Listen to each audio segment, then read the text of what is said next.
There we go. Delay. Ladies and gentlemen, boys and girls, children of all ages, welcome to another We Are Movie Club Hangout. I'm Kamurai, and on the line we also got... Okay, I guess I'll start. I'm Jena. I go by Felicia Knight on SourceFed Nerd. You can find me at Blogs Life Nina. There are a bunch of links in my video descriptions about where you can find me on the internet. Jenna? Why not? I'm Mr. Nikkei, also known as Upside Down Face on SourceFed Movie Club and Anime Club. You can find me pretty much anywhere at Mr. Nikkei or _ Mr. Nikkei on Twitter, Tumblr, Instagram, YouTube, etc. and so forth. Liam? Liam's muted. Liam? Muted. Let the Scotsman talk! Why are you muted, Liam? Liam, type to us in chat if you need help with anything at all. I'm not sure what else to do for you there, except let you cry, and continue on a little bit. So this is We Are Movie Club Hangout. This is where we get together with our other movie clubbers and talk about things and stuff, and occasionally about movies, and try not to cry. Very occasionally. Now, I've been trying to get like a format worked into this bit by bit. Liam, I think you're enjoying this too much now. It's like when he put on his lower third, it muted him. There you go. Are you I back don't have now? him muted. He's not. It doesn't say he's muted. He's just not there. Should he try hanging up and coming back? You might have to. What if I mute him? Can you click like a dolphin?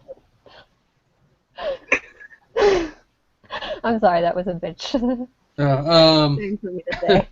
Yeah, so you're gonna have to talk in code from now on. So it would be very interesting if we get Liam to actually get on the call here, but there's always some technical difficulty, and this is today's.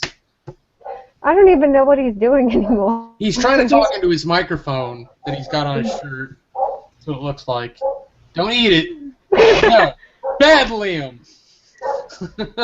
Get a spray gun. Yeah, buddy, you may have to leave, and I'll make sure I'll resend the invite just to. Okay. So I think I know which account of his it was. Yeah, it's that one. So. Yeah. Let's try this, and we'll see if it works. But Let's see, he's back. So, we'll let Liam jump in on this in a second.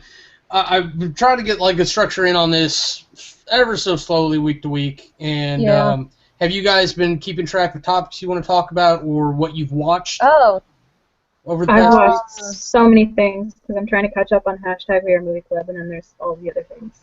Have you kept a list though? Basically, the only thing I've been watching recently is Don't Trust the Bitch in Apartment 23, which is an excellent use of time. And that's basically the only thing I watched this week. I watched Love Actually again last night, which I love that movie. Okay, so I'm actually gonna put that on to watch because I know you've talked about it a couple times. It's really good. There's a couple of documentaries I want to watch on Netflix. There's one called The Invisible War, I think. And then there's, I think Misrepresentation is finally on Netflix. I think I saw it, like... Have you seen the Done the Impossible one, which is the documentary about Serenity and Firefly? I watched it on TV. Oh, it's so good. Watch it again. It's really good. I want to watch that one again. There's one that is...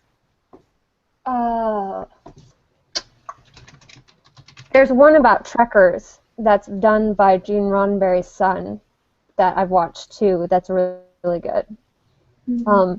I get into a documentary kick real hard sometimes. I'm like, I want to watch all the documentaries. I do that a lot. It's normally just documentaries about space that I get really giddy over. Oh, I love space so much. I've seen so many that it's just stupid. That's like mine and my brother's. Oh dear God, Mine and my boyfriend's date night thing is to watch space documentaries. Space documentaries. Hello. There we go. Liam! Yes. I say normally we don't do interruptions, but that's good. Okay, Lynn, we're just catch you up. We're talking about kind of like the format type thing, trying to figure out like if people have made lists of stuff they've watched and whatnot. Nina's talking about documentaries. I'll let her continue. One of the ones that, because since we saw the Katy Perry documentary that I'm kind of interested in watching, is a bunch of the celebrity documentaries. Because I know that they have, like, the Taylor Swift documentary, and I love me some Taylor Swift music. I'm not even gonna lie. What's the song where she's talking about, like, on the playground? You'd have to see. It's like "Revenge is What I Do." It's one of the lyrics. Oh God, I love that song. You know what I'm talking about? Better at Revenge. Better at Revenge. Yeah, I think that's what the song's called. That is a really good song. I really like that one. But they have her documentary on there. They have, like, I know that they have, like, a Justin Bieber one, which I'm not that interested in. I know that they have Lady Gaga documentaries, and I'm like, that would be interesting for me to watch. Because she is a powerful bisexual lady, and I love her. Also, like, her backstory is just really interesting in general. Like, she wasn't originally attempting to have this weird facade that she has to have now. Like, people told her she wasn't pretty enough to be a pop star. So, yeah. And I've watched, like, the Hollywood True Story of, like, Pink and all sorts of people. One of the things I'm really into right now, getting away from movies a little bit, is Michael Bublé and Mariah Carey's Christmas albums. Like, hands down, the best. I know a guy who's got a pretty serious man crush on the guy, so... Michael Bublé? You know a guy. Yes. Oh, you know one. Yeah. You I'm not gonna lie, I think he's an awesome gentleman, but he doesn't do it for me. Was it the same guy that was on Two Guys and a Girl back when? I know this guy's name was Bublé, but I don't know if it was the same guy. I don't know if it was Michael like maybe he's Bublé? dead. Like I want to say it was like Robert Bublé or something. Yeah, I don't know. Bublé Blue. Bublé Blah, blah, blah, Bublé. blah. Sorry. And then I guess one of the only other things I've been doing a super lot is listening to Robbie Williams' new album on Spotify, which is so good. And editing my P4A video, which is taking forever. But I had a million chunks in it, so. That's Project for Awesome, yeah? Yeah. Cool. It's coming up in a week and a half. Cool. Yeah, a week and a half. What do you have to do for that again? Sure. What do you have to do for that? I'm making a video about a charity I want to support, and I'm also releasing a published work via Gumroad, and that's going to be a little bit insane because I'm releasing a baby out into the world, and people are going to have opinions. You look like you're a stressed out mama right now. Oh, yeah. Yeah, I think most of us, I think all of us here are a little stressed out. Yeah. I mean, like one of the nice things is that we got to put up the Christmas trees yesterday, which I fucking love doing. Christmas trees are my jam. I always feel like I miss out on the true spirit of Christmas because I can't have a real Christmas tree because my dad's allergic to trees. Oh, we don't He's have real allergic to trees. We have trees? plastic trees. Well, he's allergic to pine. Like, something to Okay, do because I with was going pine. to say he's on the wrong planet if he's allergic to trees. He can't have pine. And he's got really bad asthma and stuff, so can't. Right. Yeah, we have plastic trees, so. Death by Christmas. And Way to go. Christmas is one of my favorite times of year, even though it's like really diluted in what it means now. But I really like it still. I just love Christmas music in and of itself. I love Christmas music. lately I've been obsessed with the Pentatonix Christmas album that they just came up with. Well, it's not even an album. EP, it's got like 8 songs on it, but oh my god. I wonder if that's on Spotify. I don't know if it's on Spotify, but I know it's on Pandora, so they might have it on Spotify. That one. I'm terrible at spelling today. I've been fuck all at typing all week. Me I don't too. know what my deal is. It's like, oh my god, what was I trying? Oh, I tried to write "twould" on my phone, and it changed it to towels. Yeah, That's how bad I messed up writing "twould." It changed it to towels, and I was like, yes, of course, that's what I meant to type. Thank you, phone. Yeah, they have that album on Spotify, so I'll put it on there later. Oh, they're so good. Okay. Jenna, what about you? What's your watchies? Since I've been trying to catch up in the past week, I've watched Memento, the first season of Red and Blue, Hairspray, Can't Hardly Wait, Escape to Witch Mountain, Eden of the East, and then I also watched the mid-season finale, even though you harassed me for calling it a finale because it's mid-season of Supernatural and The Walking Dead. Oh, the end. That's what they call it. I'm saying what they call it doesn't make any sense. Well, It's not ending anything. I know Liam watches Supernatural, so speak. I need to get on that one. I just don't keep up. I tried and I failed. See, I'm finally getting back into the Supernatural shows. But I need to get caught up on Vampire Diaries. I need to start watching Supernatural, and I'm finally getting into that spot where I'm like, yes, vampires and demons and galore. Does Give it to me. Sorry. Does Vampire Diaries have daylight vampires? No. What? Yes, but okay, that's why I don't watch it. Well, yes, sort of. Well, I have some on my computer, and I don't know. I can't remember why I haven't watched it, and I think they still burn if they're in the sun, though, right? Yeah, it's not like. Well, I mean, they have to have a special adornment to basically go out in the sun, and if they don't have that, then they burn up. Like a mystical artifact, or like suntan lotion? They have to have a bunch of the ladies have rings that they wear. Okay, so mystical artifacts. Okay. Yeah. So they have a magic solvent for why they can go out in the daylight, but I can see where I'll that give it a would try be. eventually. I've just got other things in the way. Does True Blood have vampires that can just go out? No. No, they burn pretty quick actually in sunlight. I actually kind of want to start on True Blood, but I'm also I don't know. Did you read the books? Nope. I think you will appreciate it. Well, you know what? I take that back. I think you'll appreciate it more if you don't read the books first and then go back and see what they changed. Yeah, I mean, obviously I like to do it that way anyway. I don't like to be like, oh my god, this is a horrible adaptation. Let's bitch about it. Oh, Nina, have you ever read the book series Vampirates? No, but that sounds amazing. It sounds up her alley. It's well, as you'd imagine, vampire pirates. Yes, vampirates. He's a pretty weird fellow. That and I Am Legend are the only two vampire book series things that I've ever read. I won't do I Am Legend. The dog dies. Are they? No, are they vampires or zombies in I Am Legend? In the movie, they're technically vampires.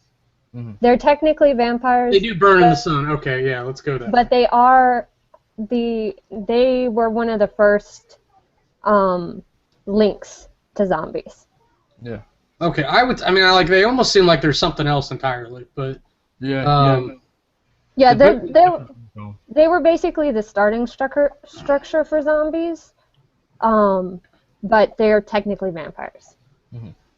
Well, yeah, because they burn up like vampires. They've got cognizance. They've got superhuman strength like vampires. But the way the infection works, it's a lot more like 28 days later and World War Z. Yeah. Yeah. But the book is different from the film. Obviously, there's no dog in the book, as far as I'm aware. So, well, I'm still not even, like, no. She's not okay. we have to analyze it for our course, so. I refuse to watch Marley and Me because the dog dies too. Yeah. That's some seriously sad shit. Yeah, I'm like, nope. Sure, Huh? sure. Nope. Sure. Sean Connery. Yeah, fellow Scotsman, it works. It's okay. You can just do that, right? Yes, of course I can. Okay, so. No, apparently not, though. I'm the cock of the walk. My favorite role of his has got to be the dragon in Dragonheart. Did you guys ever watch that? That's a pretty good It one. was fucking glorious, and I cried. Dragonheart? I don't think I've ever seen it. And I actually laughed so hard that my mudslide came out my liver. It's brilliant. It's got Kevin Costner and Sean Connery voicing a dragon. That sounds ridiculous. Who's the protagonist? I can't remember. I think they team up, don't they? Well, I mean, who's the human? That's what I mean. Kevin Costner's the human. Oh, okay. I thought you said he was doing one of the dragons. But Yeah, and no, I don't know if I only would dragon. call it a team up though. Well, If they it's sort the of thing like I'm thinking of. They stopped Like- trying to kill each other, right? Yeah. They stopped So trying to kill each essentially- other for a minute. Well, that's what we call teaming up here in Scotland. When we don't team up to kill each other. That's teaming up. Yeah. In the days where they used to poke dragons, that's what teaming up is. You stop trying to kill each other. Yeah. When you're dealing with a dragon, really the most you can hope for is to stop trying to kill each other. Yeah. Here on Dragon Racism. So many negative dragon comments. It's going to be unreal. We're gonna get bombarded with dragon social justice activists. I That can't would wait. be awesome. That would You'll be be. the next one to follow you on Price Twitter, on her. or you suggest to be followed by, or whatever. Yeah, Pro dragon word, social right? justice. So Joe, I don't know. We got a Dragonheart, but what else have you watched this week? I know we deviated somewhere. We were talking about what you've watched. Oh, I listed everything, and we deviated because I said that I watched the Supernatural mid-season finale and that's cried. right. And I was pretending to be melodramatic because I do that to make my mom laugh, and I fell over the arm of my couch onto the hardwood floor and cracked my head on the hardwood floor. Oh and then I was no! crying for real because that hurt really bad. Ooh. You okay? Yeah, you didn't need to go to the hospital or anything, no? I've never been to the hospital in my life. Oh Really? my god, you are so Yeah. freaking lucky. I've never broken a bone. I've never had stitches, even though, like, if you guys have noticed, I have a scar on this lip and a chipped tooth on the same side. I got bit by a dog, attacked by a dog, and it bit through my lip and chipped my tooth. Never had stitches, never had a broken bone, never been to the hospital. I've, like, fallen off of roofs and stuff. I'm very sturdy for some reason. You were born in a hospital, yeah? Just making sure. No, I was born in a she was field. born- Yeah, as I say, you can't prove that. I broke this bone. Oh. Yeah. How'd you manage that? I double flipped off a slide onto the side of the metal slide. That sounds really fun. Like Really you good. came down the slide and then did a flip. I had those 90s thick plastic soled shoes, Okay. and I was on I was crouching on it, and I went and hit a slick spot, double flipped in the air, hit the side. Yeah.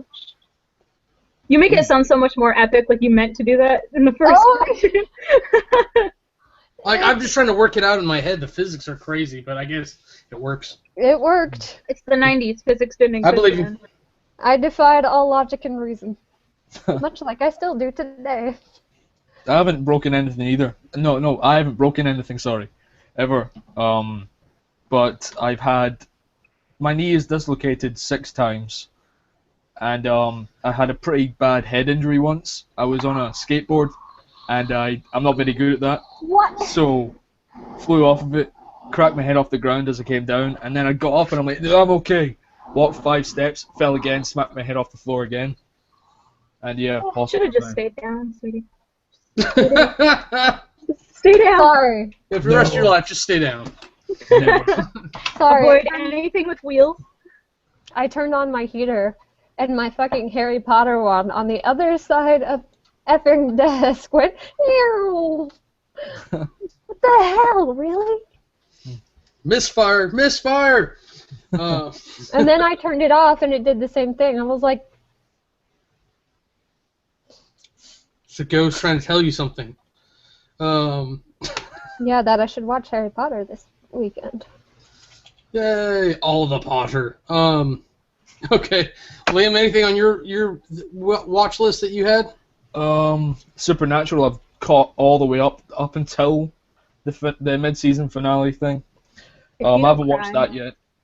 I caught I completely caught up on Monday night, and then I forgot to watch the newest episode. So, yeah, I watched Love Actually for the first time ever today. Oh, it's so good. It's okay. Like I was actually like hoping someone would have tagged Nina at this point. And we would have just watched it, but we're working our way through the ranks. There's actually more of us than I anticipated getting into this. So like I didn't see Grace tagging Clay at all. Like so I was like, oh, redo all math. I mean, it's fine if we don't. I mean, I can watch it any time of the year. I'm perfectly okay with it. Yeah, and seasons don't dictate when I watch things, so I'm watched that in the fine with middle it, of too. September. Wow, that's crazy. No, it's not crazy. Yeah, I was gonna say, like, is September just that much of a anti-Christmas month? I mean, September was the first one that just popped into my head, but I've watched it in like June. Christmas in July.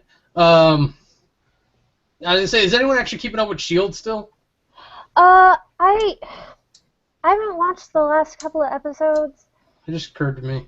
Um, Why though? That's my question. It's on at a really weird time, like, Okay. and I never catch it. And then we have it recorded, so I can theoretically go back and watch it when I want. I just have had like a million other things I wanted to watch before that. Because it's good, and they're finally starting to get like their little fledgling feet off the ground, but it's just like it's taken I think so they took too long to hatch, is what it is. They took too long to hatch, and now they're just starting to learn how to fly finally. Where people wanted to come in at the part where they're flying. Yeah, and like honestly, I knew that it wasn't going to be the best straight out of the gate. Like I honestly predicted like episode 5 we were going to get into some really cool shit, and we didn't. Like there was a lot of really great character development in all of those episodes. Yeah. But yeah, because I mean, episodes 1 through 4 are basically a lot of exposition with a little bit of action thrown in. Yeah. I would have rather they packed 2 episodes full of exposition, done no action whatsoever, and then started in some action episode 3, and they would have kept the momentum going. I think it's died. I just watched last week's Once Upon a Time, and I watched this week's Glee, which was their Christmas episode. Okay, I've been keeping up with Glee. I don't know if I feel bad about that or not. But Once Upon a Time, do you other guys watch? No, not an yet. episode here and there. Sir, Liam doesn't. I'm about to spoil shit if you want to. Okay. Oh, I love spoilers. They finally got out of Neverland. Oh God, and thank fucking God. took Pan with them. Oh God, yes. I was just like, really? This storyline is gonna carry on forever. I'm not gonna be happy until like we're done with the part where Henry was stupid enough to let that happen, because he was not that kid that would have let that happen. Like, I sort of understand it with like how they've had Henry in Neverland and why he trusts Pan just a tiny bit, but oh my God, really? Can we just move it along? I want Belle back. I want some cool shit to happen. Yeah, I want to get back to Storybrooke. I want that to be done with. I want something new, like, because that's what happened with the Evil Queen. That's what happened with Regina's mom. it's like each thing has wrapped up and been done. Granted, I think someone's died each time.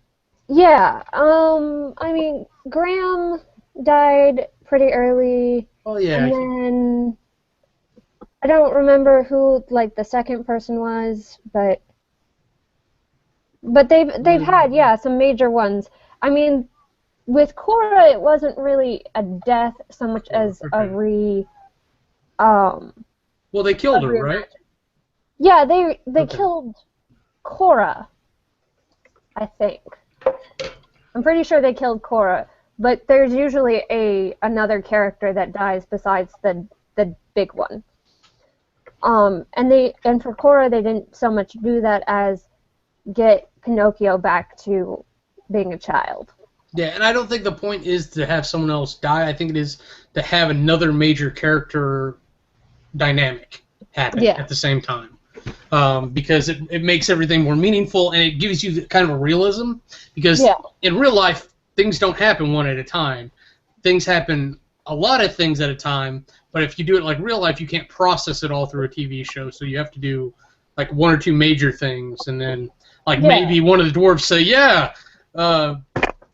Grumpy found a bean or something. I don't know. And it's just...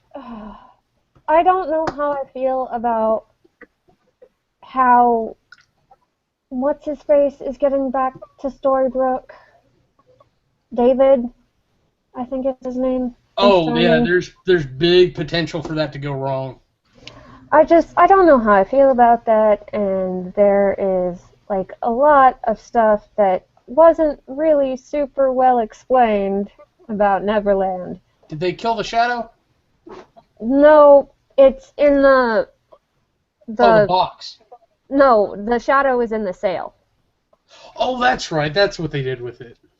Shit. Okay, so, are we done spoiling things? I don't even know if he had his earmuffs on. No, I just decided, you know what, fuck it. It's my fault for not watching it yet. So. I thought you took them out. Yeah, if you've got to go, do you have to start over from season 1? Liam? Liam? Yeah, I've watched one. Yeah. But you're still in season 1. Yeah. Oh, right. Can you hear me, yeah? Yeah, I can hear you now. Oh, you guys stopped talking for a second? Like, we're waiting. I'm like, oh no, is my mic stopped working again? No, it cut off for just a second. I just couldn't tell. Right. I've seen 1 or 2 episodes and I stopped watching. So yeah, I promise I will watch a few more episodes by the next Hangout, so you guys can. Yeah, I'm not stopping. But... No. My point is that if you've got to go through 2 seasons, a lot's gonna happen. You're gonna forget what we're talking about until it happens. Yeah. It's one of those shows. Yeah, because season 2 just goes very big.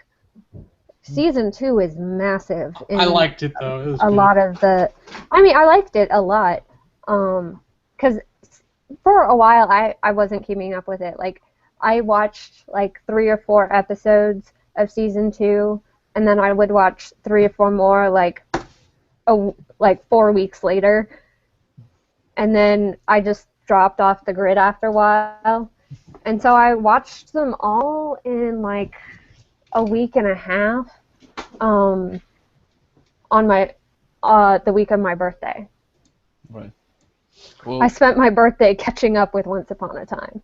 I think I've got far too many shows to start catching up with. Like, there's a lot of good ones now. I'm sorry, go ahead. I might start watching True Blood again. I watched it quite a lot ages ago, up until she turned out to be like until like fairies started becoming a thing.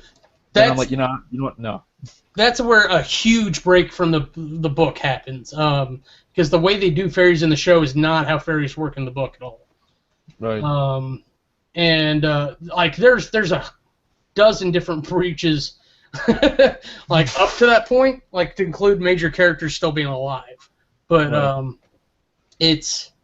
that's the huge part. That's where you're like, okay, we're not in the book anymore.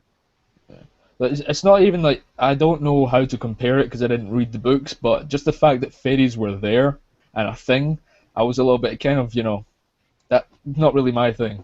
Yeah. Like, up until then, it was vampires, basically vampire porn. Let's just face it. Yeah, I know. I And mean, I was that. okay with that, but, you know, then it just, like, when fairies started becoming a thing, it's just, you know, no, time to watch another show, I think. But yeah, I'll try and get back into it to see if it's still good or not. I mean, what I'm excited for to come is Sherlock is this new year, and then Downton Abbey, and those are going to be fantastic because they're amazing always. And then there's something else that's coming on in January that looks kind of cool. And I don't remember what it was. I'm very surprised you haven't mentioned anything about Doctor Who and the new Doctor yet. I don't know how I feel about the Christmas episode.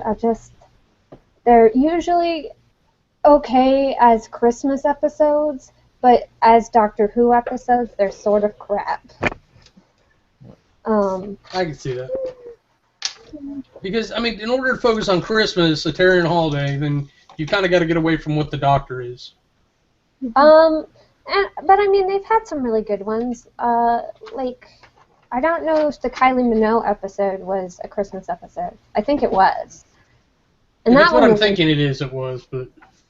And that one was interesting. But it wasn't because it was a Christmas episode. It was just because it was like a really cool dynamic of things. Just real quick, because this made me laugh a little bit in my head space. So for me, I love cookies too. Cookies are fucking awesome. Whatever. What? That was the On the question. questions tab, is that what everyone spontaneously smiled in synchronous for? I think so. I was sitting here and I saw it pop up out of the corner of my eye and I was like, that's the best thing I've read all day. No, actually, I went on Twitter and Dominic Baxon, he tweeted out, normally I don't give two shits about the comment section of Movie Club, but this time I feel a little bit embarrassed. And Yeah. even reading the comments in the comment section, it's pretty damn funny. But I feel sorry for him. What happened? Yeah, I don't He know didn't what answer me. I don't know. In the background to his, you know his background, right? He's got lots of source-fed posters Yeah, and all you that. got like the Meg Turney and the. And happened. underneath those photos beside his bed is a box of tissues. Poor baby. Oh, no, poor That's so tragic. That's where I would keep tissues too, because they're right next to the bed, so you can reach over and blow your nose if you need to. Yeah, but Other uses aside, because you can't aim up on the posters laying in the bed like you should. what other uses are there? Oh god. I have to explain to you how to clean up your spunk. No, it's not. Oh, God, it's not. What's I'm spunk? not drunk enough for this. I'm sorry. We're getting Nina Wait. too? I wasn't expecting that. I just expected Jenna. Hold on a second. What's spunk, Cam? Oh, God. God. No. Abort the mission. For the record, everything on this channel is always inappropriate for all ages. No, but you know what? I was looking at the way he has the posters arranged, and not that like whatever he wants to do with his diddle, but the way Meg is looking at Trish poster to poster, it kind of looks like she's diddling herself to Trish, which I thought was funny. Yeah, it's a chain. It's a diddle change. Chain, not chain. Meg But is yeah, super I feel really bad for him, and it's funny. It's funny, but I feel really bad for him. Yeah. Nah, Well, he Baxter, was if you're sick. watching, don't Also, be concerned. like, he made the comment that he was sick in one of his other videos, so that's clearly the reason why there's tissues. Yes. Yeah. In my head, whether it is or not, that's the reason. And like he's really sweet. Like whenever he watches one of my videos and I'm like sniffling or coughing, he's like, "Oh, do you have allergies again?" I'm like, "Yes, I always have allergies. I'm sorry." Yeah. Baxon's an awesome individual. Mm-hmm. Now, He's a real sweetheart. here's how he should retaliate if he's going to retaliate at all: is buy like an industrial thing of Jergens and put that next to the bed, just like comically huge, and just be like, "Yeah, what's up?" Like a Sam's Club version of Jergens. Yeah, there you go. I'm not With like the actually- comically big pump handle. Oh, okay. For a second there, I was about to be deadly serious. I didn't know what Jergens was. It's a hand lotion that sounds like jerkin. Yeah. Like a lot of people just. Yeah, there's poor connotation. Hi, Jenna. Poor guy. All right, real quick, get rid of these questions here. Yeah. I don't know how Nina feels, but I think bananas are good. I like bananas. I like bananas. all Bananas are around. good. Yes. Sorry. Banana sandwiches. My favorite doctor. I had a sort of tempestuous relationship with the word banana for a while, but. Do you want to share a story or no? Oh, well, Nina's not my real name. I mean, as some of you have figured out. And I always got used to be words. Be careful what you do with your mouth on the internet. I used to get teased a lot with that word, with my real name. Oh, okay, yeah, I'm tracking. So let's move on before anyone does the math. So, does anyone want to sing a song? Because I'm not going to. Nope. That is not going to happen. No, if you want, you can find singing on my channel. I'm not singing here. Lamb, do you want to share like a Scottish drinking song or anything? No one would understand any. Well, that was going to be the point. I would. Well, yeah. After a while, it becomes. Let's just mouth the words like everyone else. Oh man, Liam, did we make it through to the stuff you've watched this past week? Supernatural. I've watched Love Actually. I've been powering through the American Netflix. I mean, that thing, American Netflix is a thing of beauty compared to UK Netflix. Oh, it's amazing. Oh, It's amazing. Yes. Liam, are you able to talk about how you can get American versus British Netflix?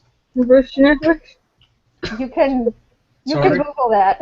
Yeah, there's a website that Okay. allows that to happen. So Yeah, I was gonna say like if you just do port transferring, it should work. But yeah, I didn't know if it was like a big thing or I don't know. it was one of these things or. But I don't know if it's technically like super awkward for Netflix, but it is what it is. I mean, I still pay my money, you know. Yeah, I was gonna say you still pay for the service. Yeah. Yeah, it's just like getting a better service out of the money that I paid for. Yeah. Yeah, UK Netflix is pathetic and sad. Yeah. The one thing I found really funny though is, when I was in Scotland 2 summers ago, we were looking for a movie on Netflix and they had The Elmira Express on there, and I was like, What the hell? why would the UK care at all about A, a football player from my hometown, B, an American football player, period, 3, a film that not even people in Elmira wanted to watch. Right. Oh yeah, Elmira is your yeah. I remember because that's the funny thing to say in a really hyper Spanish accent. Yeah. Okay. What if? Okay, so moving on because this is going to spark into a couple other topics when we get towards the end of my list. I did power through Apartment 2030, which is always better when like you can superimpose people you know. I really wanted Courtney on here for this moment so I could get her to do June Culver's "What the fuck" face, because that is the perfect "What the fuck" face. She's perfection. And like one of the videos that I made last night, and I didn't post it because I didn't love how it turned out, was how I was still a tiny bit judgmental, because when you had said last week that you thought I was Chloe, I took a little bit of offense to that. Oh, you should have said something. It wasn't offensive at all. It's very complimentary.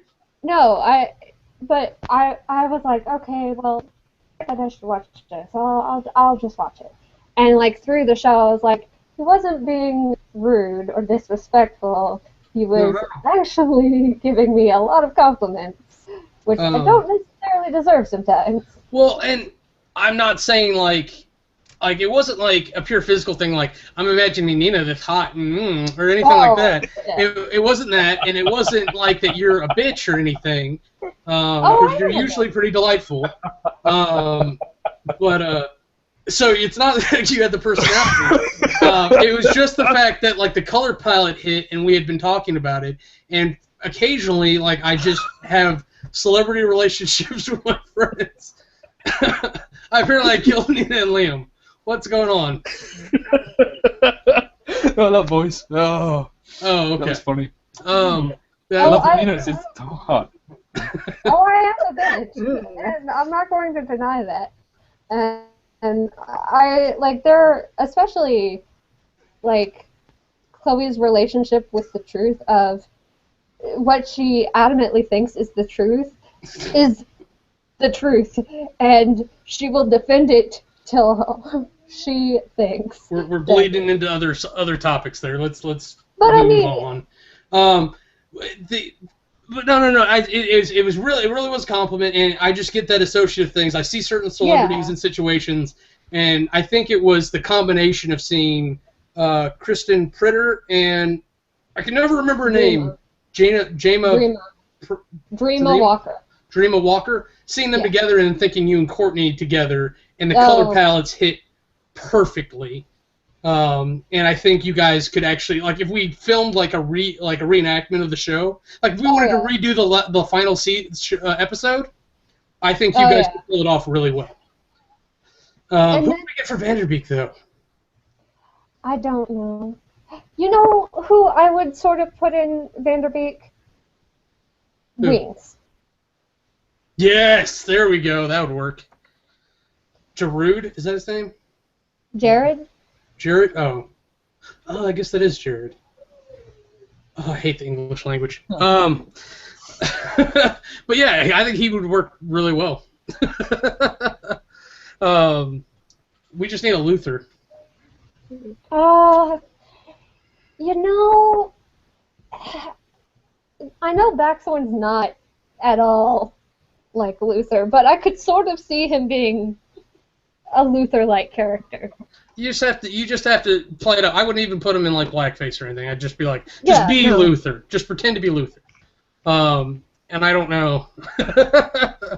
Like I would do a horrible job of it, and maybe that would make it better. But I'm just trying because I don't even know how you approach that role. Like you're a tiny gay black man. Go.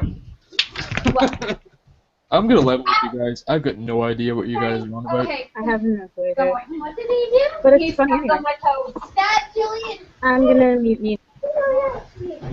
Go ahead. Try. I muted myself instead because I'm an idiot. What? What? Oh, dear God, child. What's happening? Uh-huh. What's happening? I don't know. Oh, okay. There we go. Oh, he actually took a picture for us and put it on Twitter. Is that? Oh, he took a picture of the. Oh, okay. Yeah, he took a picture of the comet, the Wax Station comet. Okay, so, but no, so that's just a fun thing. I used to have a friend, like every time I saw Christina Applegate, like I'd just see her, I'd be like, oh my God, what the freaking hell. And I'd seen Kristen Ritter in things before. Like, I think she's in 27 Dresses. Yes, she's the punk secretary. Yeah, and I was like, I don't know how I feel about you for a long time, but seeing her in that was just really good. Huge personality, which is what you would think would make the show, but yeah. I think because they kind of kill that character's not soul but personality like bit by bit, and they pump June up throughout the show. You know, I sort of kind of like it. No, I like it. It's finding the nice middle ground. But I mean, they're a female odd couple. Yes, that is an excellent way to put it. Which is an excellent play. I never saw the play. I think I've seen. Is Matthew Broderick in a version of The Odd Couple? I think so. Maybe I'm thinking the producers. Well, that one's an excellent adaptation of a musical. I can't remember. I will have to. I'm gonna put that on my watch list. It's The Odd Couple. If I've seen it, good. If Yeah, not, I know in the 60s, maybe the 70s, it was a TV show. The hell. Then it was like 2 movies. And it's a really interesting story. Sort of weird at the same time. But it has some of these great female characters that you're like, oh my god, you are completely ridiculous, and I'm sort of in love with you. In The Odd Couple, or are you talking about the producers? In The Odd Couple. Okay, I was like, producers? No. No, you can make an argument for the lady, but I can't see many people winning that. No, and you know, I love the producers because it's a great movie, and it's based on this big Broadway show, but it doesn't have great female characters in it at all. Like, it's about dudes. Yeah, and it is, and Ula's kind of like the prize, which I hate that's how they use her, but it is what it is, and it's just not one that's for me. I'm not saying it's bad, I don't care for it.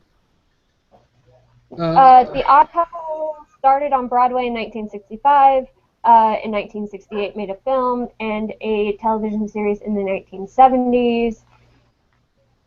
And there's been a bunch of other things that have gone on. There was apparently a 1970s cartoon and a 1980s sitcom as well.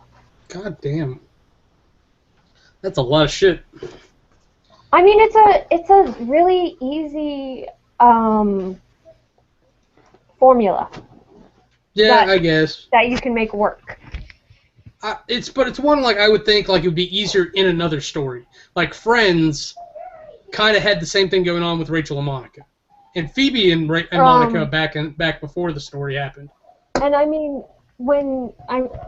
essentially, when you look at all of the roommate stories that are on TV and in movies now, like they're all some derivative of The Odd Couple now.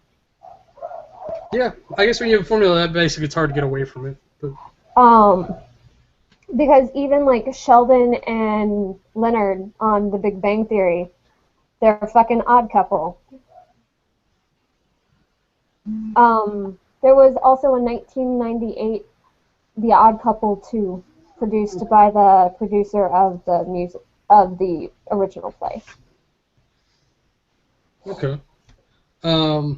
Okay, real quick, I have been on holiday this week, so I've had time to throw things on in the background while I'm trying to get other things accomplished, or while I can't sleep at night, because that's probably where most of this comes from. Yeah. American Mary, it's about a surgical student who ends up getting drugged at a party and ends up doing a lot of underground surgical work, especially in body modification. That sounds terrifying. It is, but it's kind of woman empowering in a way. So it's really this. I kind of held this odd mix of like horror and justification, because like the only time like she's really cruel about it is against the guy who raped her. Okay. So like at that point I'm like, yeah, do everything you can to him, and then. At the same time, you're like, well, she's kind of broken now, and not in any of the fun ways.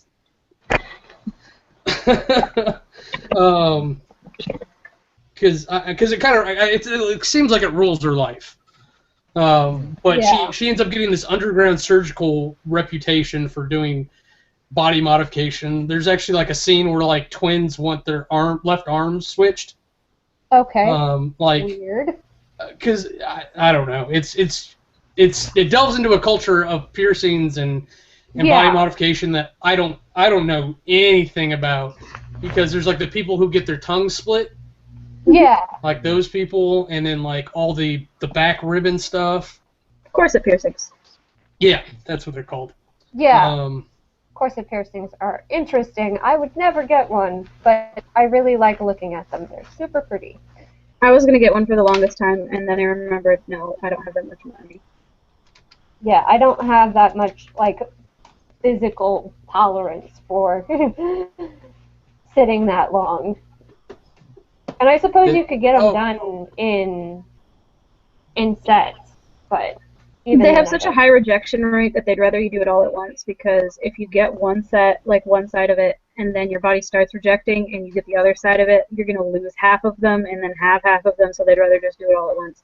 9 times out of 10, corset piercings are done only for photo shoots and stuff like that because they have such a high infection and rejection rate. Weird. I just invited Kiwi, so she'll be Cool. on here hopefully in a little bit. Cam, you said about in the show how she gets back at the guy that does that to her, but then she stays like proper broken afterwards. Well, it's one of those things, I think as guys we don't exactly have the same thing. Even if we were like butt raped, I don't think it would be the same. Not even pretend to. It like haunts her through the movie, and you can tell that like it occupies her. She thinks she's thinking about it far too much through the whole thing, and every time she's cutting on somebody, she's kind of in her head. I think she's getting revenge, and she uses him as a practice to get the surgeries right, and then she goes and does them on her customers. Yeah, I mean, as someone who hasn't been like, it's a very long and complicated story, but basically someone who's had experience with that, I can tell you that that's a haunting experience. It's not something you ever want to go through. And like for the longest time, I slept with knives underneath my pillow so that if someone ever came in, I could stab them in the hand. Yeah. The hand is being generous. Yeah. Did we lose Kiwi? I tried to wave. We had her for a second. Okay. We'll just have to give it time. She's still technically, her little score is technically on my screen, but it's still just her picture and thing. It's black. She may have actually blocked it and then walked away. Hello! There she is. Hi! Sorry, no, I had to get all my crap sorted, and I thought no one needs to see that, so I'll go video silent for a You were little supposed to be bit. naked. What? I was What so are you scared. doing?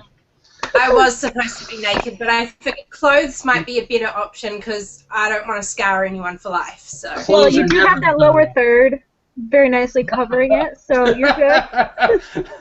Did you get the video I sent you over Twitter, Kiwi? Damn it, I did. I've seen it before, and yeah, I admit there are a lot of things wrong with Lord of the Rings, but there is so much more right with it than there is wrong I with was it. like, when I saw that, I was like, oh, it's Kiwi. Yeah, I'm pretty much like a one-person like tourism board welcoming committee for my country, and I'm like, everything New Zealand is awesome. Even when it's not. New Zealand is awesome. hmm I mean, I'll agree with you. New Zealand's fucking great. But Oh yeah, we're amazing. We're like better than everyone at everything because we're amazing.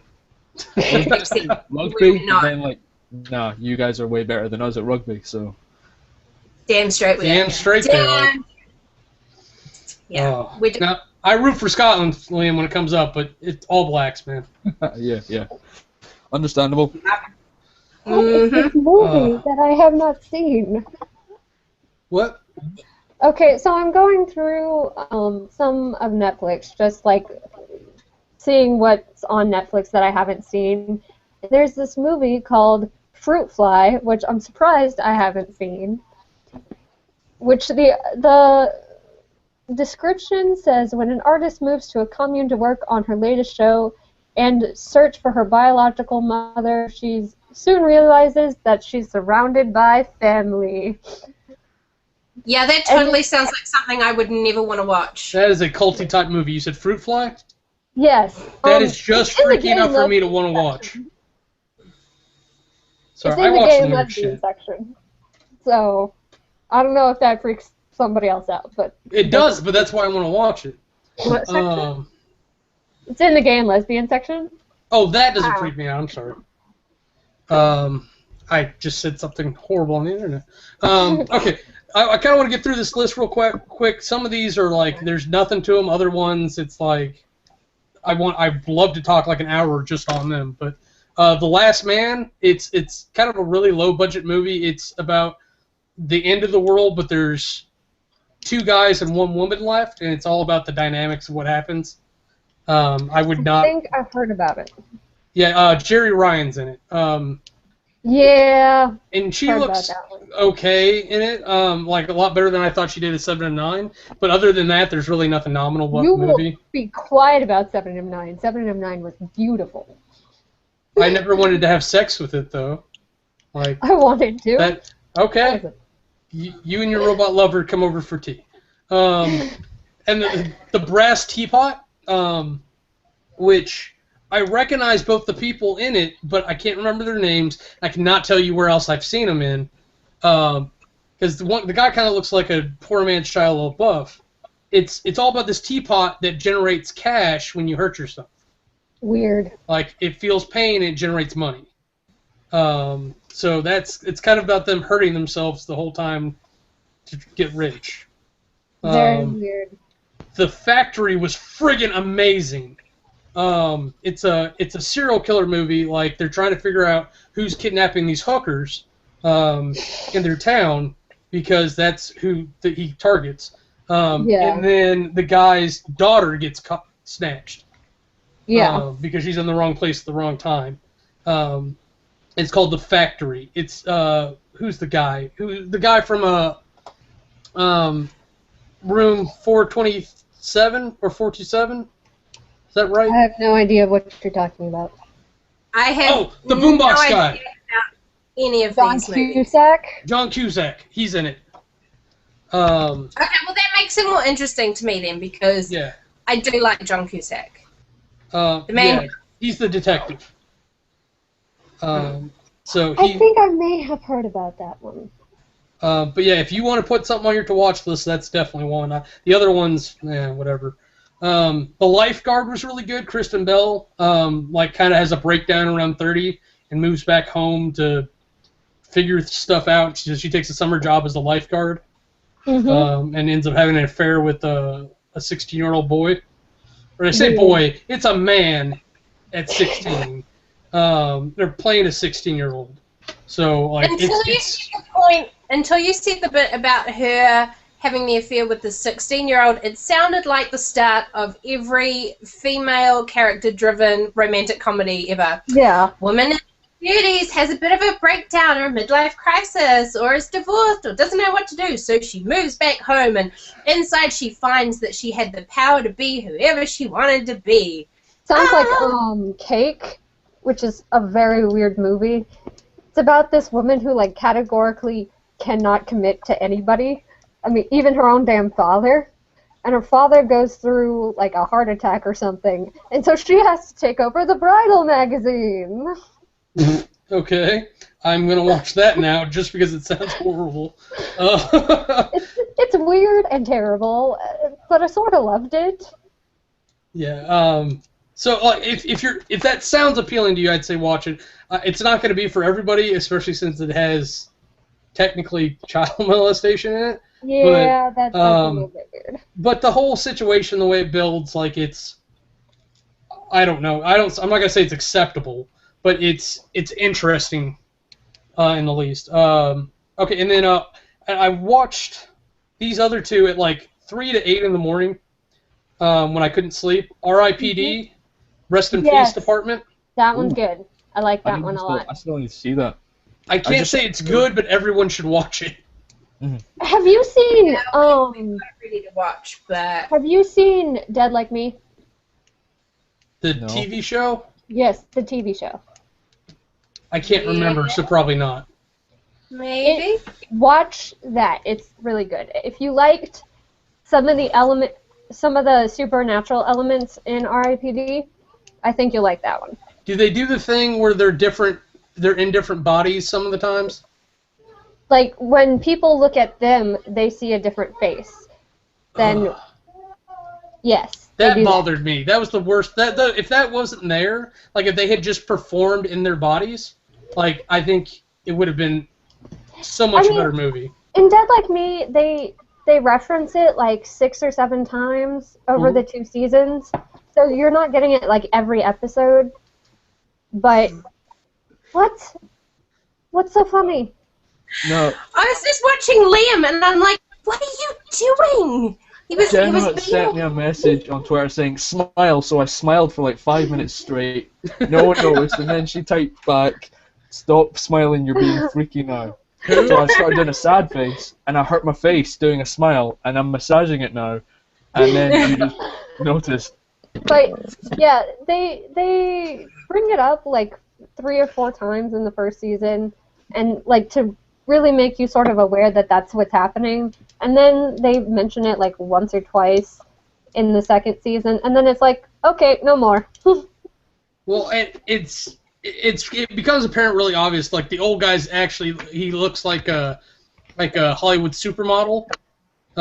So like to me, if they had done the whole movie with him as the Hollywood supermodel, it would have made more sense. My brain just couldn't reach it. I don't know. But it's a really good. I think you'll really like it. It's a really good show. I'm gonna put it on the list and I'll put it in the queue and see what happens. I've got like 6 other TV shows I'm trying to get around to. But it died because Mandy Patinkin is an asshole. She sounds like an asshole, and I don't know why. That name just rings a bell. Like Mandy Patinkin's awesome. I don't know who it is, so I'm not trying to offend anybody. It was Inigo Montoya in The Princess Bride. The whole "You kill my father, prepare to die." Ba-cha. Yeah. So awesomeness. He's awesome when he's working, but he's a total diva when apparently he gets on any TV show. Oh, aren't most of them divas? Doesn't that like come with like the whole nature of you have to be a certain sort of personality to really get far in the industry, and I think that just comes with it. So no, like there are some of them like I just think he doesn't like doing TV. People, a lot of actors have a weird thing about that where they see TV as less than movies. Yeah. Like in notoriety, so they want to be in the movies, not on TV. So when they go, especially when they go the other direction from movies to TV, they either go in 2 categories. They go, fuck, now I'm doing TV. Or they go, oh, thank God I still have a job. Thanks God I'm still relevant. I think it's changed. I think that definitely was the case sort of, a while ago. I think it's changing a lot now since, I mean, what are some of the biggest talked about things? It's not movies a lot of the time, it's TV shows like Game of Thrones and stuff. And there were a lot of big actors who, they cottoned onto that really soon. And so they were kind of the forefront leaders in that. And ever since, I think it's since we kind of hit that point of just after that every single show had to be a freaking reality TV show. And then we suddenly started getting TV shows that were actually character and plot driven again. And then once that picked up, there were a few actors that did the movie jump to TV at that right point, and that's really what started it off again. I think what you said, Cam, though, has some truth. I just don't think it's for him from movies to TV. It's from Broadway to TV. So he made... he made kind of a double jump. Okay, I wouldn't know. I don't keep up with Broadway at all, so I will trust your opinion there. He's a theater actor, and he did. It wasn't Evita. It was what was it? It had Patti LuPone in it. God damn it! Now I'm gonna have to look this up. Okay, you look that up. Kind of like Witch Mountain. Remember the horrible dialogue from Witch Mountain? Yes. I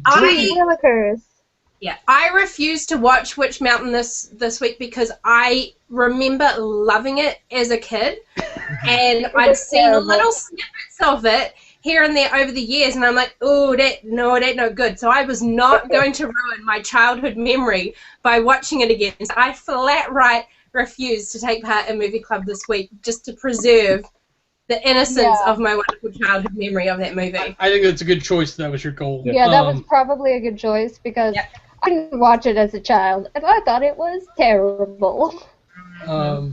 But Drinking Buddies had a very similar issue because they were trying to make it look candid, like all the conversations, like you're just filming people talking. So like there's all these awkward pauses like sometimes you have in conversation. So Yeah. I don't know. I just thought it was like that. It was a good movie, and Anna Kendrick is No, beautiful. apparently they did do Evita. Evita? Apparently they, yeah. Okay. Apparently they did do Evita. I didn't think it was Evita, because I couldn't. Patti LuPone is amazing, and I could definitely see her as Ava, but Mandy Patinkin as Che? Is it Che who's the other guy? I just couldn't see that. But maybe he wasn't Che. Or Che, however you say his name. I'm white. I don't care. Okay. So, I suppose I should, but... okay. We were talking about Netflix just a moment ago, and I'm sure most of us have got like these insane long lists of things that we have to watch on Netflix. But does anyone else have movies that they're desperately trying to find, even though there's like a mountain of stuff to keep us going forever, and are all pissed off because they can't find the one bloody movie that they want on Netflix or anywhere else? Because right now I'm super pissed because I cannot find Meet Me in St. Louis anywhere, because I used to have it on video years ago, and I've never gotten around to getting it on DVD, and now I can't find it, and it's not on Netflix. And as I was putting together my list of like movies that I love watching at Christmas time, I'm all pissed because I can't watch Meet Me in St. Louis. I gotta get me my Judy Garland freak on, and I can't. Yeah, you better be crying because sadness. Have you looked on Amazon? Yeah, the only one I can find is like an American region, and it's too much of a pain in the ass to get it and then make sure it can play everywhere, blah, blah, blah.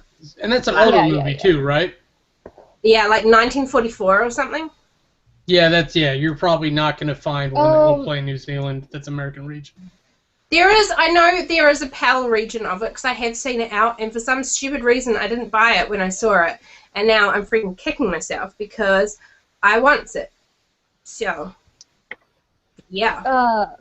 No, I have that with a show. Like, 10 Things I Hate About You, the show, wasn't nearly as good as the movie, but I sort of loved it. I forgot that was a thing that's going on here.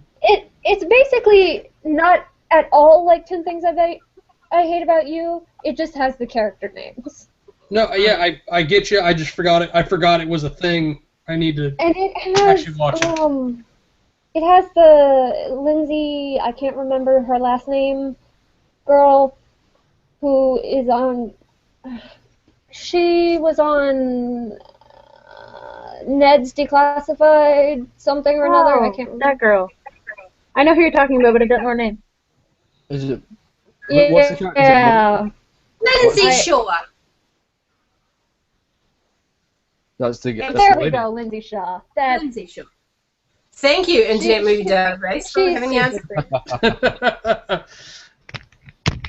answer. Okay, so trying to finish this out real quick. Loving Annabelle is kind of a lesbian movie about a teacher who ends up falling for a student. I think she's 18, so it's not quite the same as Lifeguard. At a private school.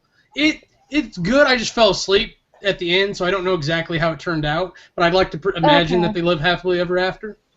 Because that's one that I've been looking at that I'm like, maybe I should, maybe I shouldn't. Watch it. I don't know. You will, I think, will like it. I don't know if you'll love it, but you will like it. And then Sleeping with the Enemy, which was actually kind of an American Mary, or I guess American Mary would be referencing Sleeping with the Enemy, but it's a movie where she's a kept wife. And he beats her, and then she fakes her own death to escape, and he hunts her down, and she gets to face him. That's really the whole movie. Is that the Julia Roberts one? Which one? Yes, Julia Roberts. Yeah, and then I've seen that one. It was really good. She did a really good job. I'm not going to watch that movie again, probably ever, but she did a really good job. Did I just hear a horn somewhere? What? Like a clown horn? No. Oh, am I going insane? Maybe. Yes. We haven't been paying enough Possibly. attention to you. I'm trying to finish up, Liam, I promise. No. I'm not saying that you should hurry up. I heard a clown horn, and I'm wondering if that was actually a real thing. I'm sorry, that's like the perfect thing to mess with people. Like, you do a clown horn, and you get everyone else to tell one person, like, no, you're not, you didn't hear that. Right. And then for Anime Club, Eden of the East, I powered through the whole 11 episodes and a movie. If you're into anime, check it out. If not, then you won't like it. Anime Just is what one it of those is. things that I'm like, I sort of want to get into it, and then I'm just like, on the other hand, I have so much else going on. Yeah, I would suggest when you manage to kill off some of that dragon, take on this new one, because it'll be a whole new world for you, and you'll be happy the whole time, but you'll just be lost in merriment. Yeah, The whole time? for a long time I watched a lot of anime, and then I just got out of it and haven't ever really went back in. I feel like anime requires a lot of commitment, which Yeah. I don't have. Because I also have a really short attention span, and it takes a lot to hold my interest, and I feel like you have to be really... There's just too many fandoms, and I don't want to be a skim across the top fandom person, so anime feels like it needs a lot more commitment than most. And that's one of those things that, like, if I get into a fandom, I really get into the fandom, and I don't know if I can do it with anime. Here's the thing: you can't treat anime as the fandom because it's more of like a medium. You have to go in and like watch Sword Art Online and be a fan and treat that as the fandom. Full Metal Alchemist, that's the fandom. Yeah, I mean, Naruto has a huge fan. Naruto. It drives me there's- crazy when people pronounce it wrong. I'm sorry. Wait, There's hold on. one of the Hold on. I gotta hear how Jenna says it. The world's Naruto. paying attention to you. Naruto. Naruto. Naruto. Naruto. The emphasis is on the na, not the ru. A lot of Americans do the ru, and I'm like, Naruto. can we not? Naruto. Okay, Yeah, you're can we right. not? Okay. I can see. But like there was one of the cosplayers I follow on YouTube, Cortoon. She did a fucking Doctor Who cosplay that I saw on Tumblr. I was like, oh my god, so good. But she also does like a lot of anime cosplay too. And I'm like, wow, I really wish I could get into that so I could be like, oh my god, I know exactly what your costume is, but I just... Real quick, does anyone speak Portuguese? Nope. I know enough to say that that's what she's asking. Sorry, babe, Boca. Unfortunately. No Portuguese. Okay. And then today I watched Captivity. Captivity has Eliza Cuthbert in it. Yeah. So for those who are a fan of her and her tatas, that's the movie I mean, she's she has in. nice tatas, but... She didn't really show them off, which I actually thought was impressive that they had the opportunity to do it and she didn't. Well, I mean, if you like her tatas, Love Actually is a pretty good movie to watch because there's a pretty good sizable chunk where Elizabeth Cuthbert is just like zoomp, super V. And Girl Next Door as well. But Yeah. she's kidnapped and like she's being held in like this basement trap thing and kind of being terrified into doing some stuff. And it's really good. It's a really good twist movie for people who are inclined to watch psychological thrillers. Yeah. I think the girls are probably a no here. I actually like psychological thrillers. There's one called The Ghostwriter with Ewan McGregor and Pierce Brosnan and Olivia Williams, I think is her name. Adele on Dollhouse. I think it's Olivia Williams. Adele. Oh, the magistrate. Yeah, Okay. the top lady. Was that? That's not the same. No, I was thinking she was H.G. Wells for a second. No. No, I got it wrong. Boop, boop, boop. Olivia Williams is also super hot. She wasn't bad. I got her mixed up. But it's about this like famous person. I think he's a politician of some kind, writing a book. I think it's his memoir that he's getting ghost written for him. And he ends up getting killed, and the ghostwriter basically has to be like, well, what the hell is going on? And so there's lots of really cool elements in there. It's really weird. We may be getting Mr. Harry Britt on in just a minute. I'm waiting for feedback from him. What was I gonna say? Okay, so moving on to movies that I know we've seen a little bit. And it looks like, did he?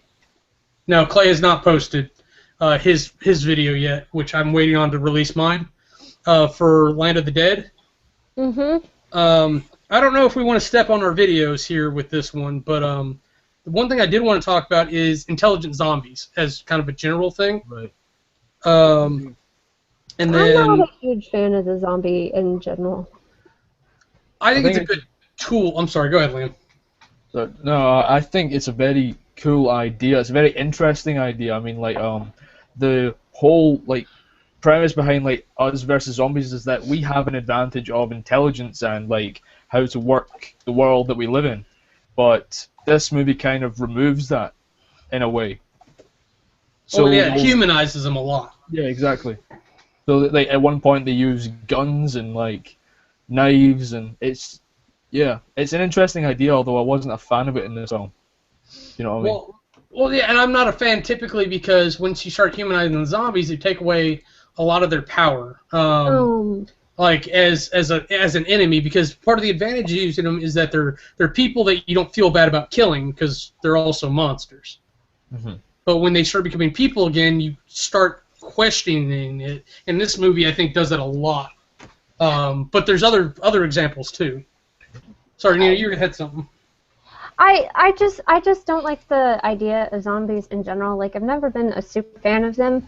But one of the things that I got out of one of the panels I went to at Austin Comic Con a year ago, I don't know why this has stuck with me, is that vampires represent the aristocracy and like this kind of suave, debonair, and so you see them as the enemy in times of like recession and times when, you know, liberal socialization and liberals are at the, you know, government forefront, and you see zombies as more of the poor people, the working class, the, you know, the everyman, and you see them as the antagonist a lot more when it's like, you know, big business in power and all this. And so it's interesting to me, like the social implications of zombies, but I'm just not super into them still. And I think one of the last zombie things I saw was Warm Bodies, and I was meh on that one. Well, and that's what's made me rethink things, because I made a big stance against in my video that I'll post up later. But because I've never been a fan of intelligent zombies, but somehow Warm Bodies came into the conversation. I can't remember who it was. And I was like, well, that makes me rethink everything, because that is a movie where intelligent zombies work for me. Yeah, I mean, it definitely worked. I think it was good, but the whole concept was really strange for me. I was not like most zombies that do very well are basically, they have the same theme, like survival. These are just animals basically hunting you, and that really is what makes the zombie movies that work. That makes them work. But most of the time when I see like zombie films that try to incorporate a new idea, like, you know, human zombies that can work guns, or a zombie that falls in love, they sometimes come off as daft. Do you know what I mean? A little bit. Okay, so Harry Barrett's in the audience, but I need... Oh, no, we want to Sir, if you're paying attention, I need you on Hangout so I can invite you. Yeah, because we want you here, my adorable little hairy monkey. I think in terms of zombies, I think the reason I really like zombie movies. I mean, I love all horror movies, but I feel I can relate to a zombie movie more because I feel a zombie is an enemy that I could defeat myself, whereas I look at, like, you know, a lot of vampires and werewolves and demons and stuff like that, and I feel it's like, oh, well, I'd be fucked, I'd be the first one dead, but a zombie, I'd stand a better chance of surviving that shit. So, for me, that's why I really love zombies. I'm like, I could own this shit. I would be a whale. That's a really interesting point of, you know, what you could take. And for me, like, I think I could actually take more of a vampire or a werewolf character, because it's like I can use my wit to defeat a vampire or a werewolf, and I can use I think you my could use your wit to defeat a zombie more easily, because someone like, you know, a werewolf or a vampire or something is given to have a lot of human consciousness and intelligence, and so their wit would counteract your wit, whereas a zombie is literally just a mindless eating machine. Like, it gives you that big advantage over them, and I think that's why I kind of am down with the zombie movie, because I'm like, yep, I've got my zombie apocalypse plan sorted. I know I can survive this. I'm good to go. I mean, to be quite frank, I would always stay on the run if there was a zombie apocalypse. Like, never stay more than 3 days in one place. That seems like a terrible idea to me. Okay, maybe it's just me. I think it's just me. But, like, you have to define, like, what the rules are, because, like, zombies, are you dealing with running zombies, like, 28 days later? Or are you dealing with, like lumbering zombies, like Walking Dead? Yeah, I want my slow, mindless, stupid zombies that can't run very fast but get easily distracted by shiny things. Because I can cope with that, but them fast running scary ones, no, I would be dead within the first 5 minutes. Just like in Zombieland, the fat person always dies first because their cardio is just not up there to get away from the zombies. Yeah. Just like Zombieland. I love Zombieland. I want them slow, I want them stupid, and I want them easily distracted. Yeah, like the perfect zombie, I think the ones I really like are the Zombieland and Walking Dead zombies that aren't like properly scream, running, sprinting 28 days later zombies, but aren't the type, you know, the slow-moving Shaun of the Dead. Slow shuffle ones. Yeah. You know, and that's actually a movie I do like. I do like Zombieland. Zombieland was good stuff. I really love Shaun of the Dead, and I think the scene, apart from the fact that it is the most hilarious zombie movie ever, the scene that really sold it for me was when they first encounter the zombies and they go to the shed and they get out the cricket bat and the shovel. And my husband and I were like, well, we would be sorted because that is in the backyard of every Kiwi and Brit person out there. We all have a cricket bat and we've all got a shovel. We're fine. If that's all it takes to kill a zombie, sorted. Sorted. See, I don't own a shovel. I don't even know. I don't know if we have a proper shovel. Yeah. I have several. No, I think it's definitely. We have swords and halberds, and halberds would be good.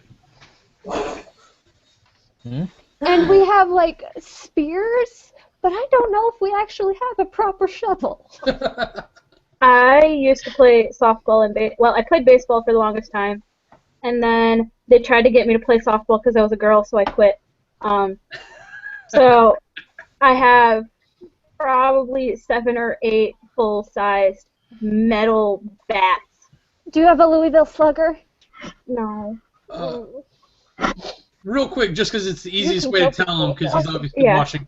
Mr. Harry Britt, go to either your Google Plus page, it should be in your notifications, or the bell on YouTube, or check your Gmail. But I did send it to the Mr. Harry Britt, or I think it's Alan, Mr. Harry Britt account. No, well, the invite that you sent to me to get me in didn't show up in my notifications or Gmails or anywhere. I literally had to go to, it was just that I was on my Google Plus page, and then on the Hangouts on air, and it changed from being this Hangout is live on air, you can ask a question, to, hey, do you want to join this Hangout? So give that, try that Harry too. Britt, your Google Plus page, go to Hangouts on Air, and see if you can find us, and if it says join this Hangout. Yeah, if you search hashtag WeAreMovieClub, I think it shows up. Yeah, so hopefully he'll get on. That's why I try to get you guys on to actually log into Hangouts, because it makes it a little easier. Early, just so I can find you and I know which account to invite, and because I don't want to get us locked up again. Because sometimes I get a notification from you going, you've been invited, come join this way. And then other times when I know specifically that you've sent an invite, it doesn't show up, and it's just a matter of going to the Hangout page and finding it there. It's really weird. Yeah, they're still testing the bugs out of it, and I'm like, okay, it's going to take a little while, but there are some of them that are like, really, can we maybe just move this along? I noticed too that they took the ... off the left side of the channels. Maybe it's just my account. Yes, and I'm so pissed off about that, because I was actually surprised that no one was talking about the YouTube layout changing. Yeah, that really annoyed me, because especially with how busy I've been at work, I will get home and there will be about 9 videos to watch in my playlist for my group setting. And so I will, bam, hit them all up at once. And now I have to keep going back and forward and back. And it's so annoying. Yeah, I just open your channel now, and then if you have more than one video for me to watch, new tab, new tab, new tab, new tab. Yeah. Yep, it's really annoying in terms of, like, if I've grouped, say, all the movie clubbers together, and I haven't checked in with everyone for a couple of days, I would just click on that, it would start the first one, and then I could just work through the list. And now I have to keep going back and forth. It's so bloody annoying. Horrible. So annoying. I keep everyone in my watch later queue, like, no matter who it is, and so I can just go through that, and, like, unfortunately I haven't been keeping up with getting bloggy with it for this. I've been trying. I just have so many other things. I to stick with it myself, and I'm the one who's doing it. So anyone who is actually managing to watch all of them so far, I'm really impressed, because I love your blog. And like I really like them. It's just like I have so many subscriptions now, and I'm like, I'm about to go through and just start deleting people because I cannot anymore. I can't keep up. I'm struggling to keep up with filming it, let alone filming it and then watching everything. And that's why I've been so lazy. I've just been a case of, I'll just do it on my phone, YouTube capture, load that crap straight up, so I don't even have to worry about editing. But last night was the one night where I was like, because I'd filmed a lot of stuff throughout the day, because I'd been doing a whole heap of Christmas stuff, and went to go edit it, and for some reason deleted all of the files. So I was like, oh dear God. The one time I actually try and do it properly, and I go and delete everything. So yeah.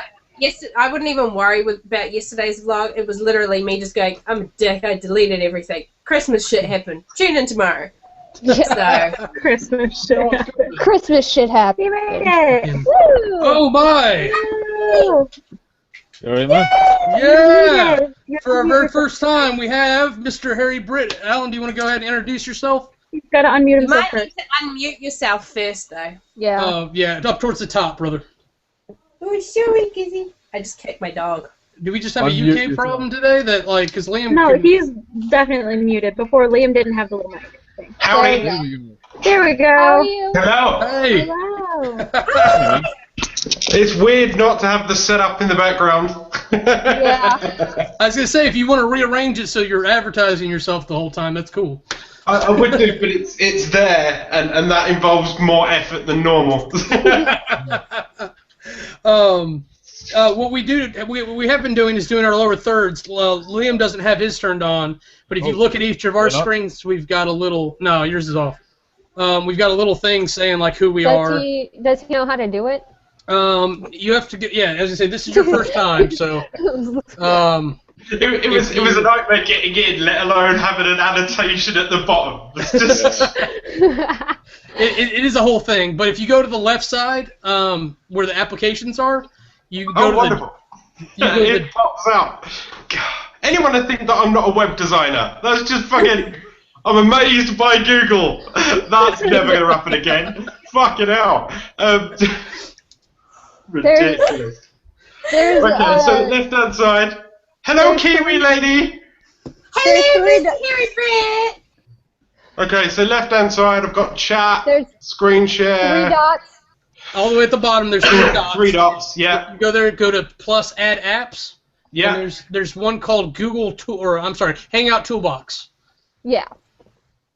Yeah. And that's what we use to do the lower thirds. When you get it finally loaded up and everything, that's what you can use to put that annotation there. See, it was me that was berating general timeage, but for a Saturday, this isn't too bad for Brits, really.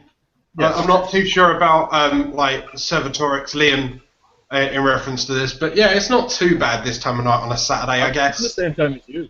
We're on the same time. Yeah. So. Yeah. Well, that's what I mean. I mean, Scotland being, you know, not necessarily just yet an independent country, you bastards. Yeah. I mean, give it a chance. You'll nick our whiskey, you'll take our oil, and we'll give back our nuclear weapons and aim it at France. It's fine. It's just fine. It's just how it works.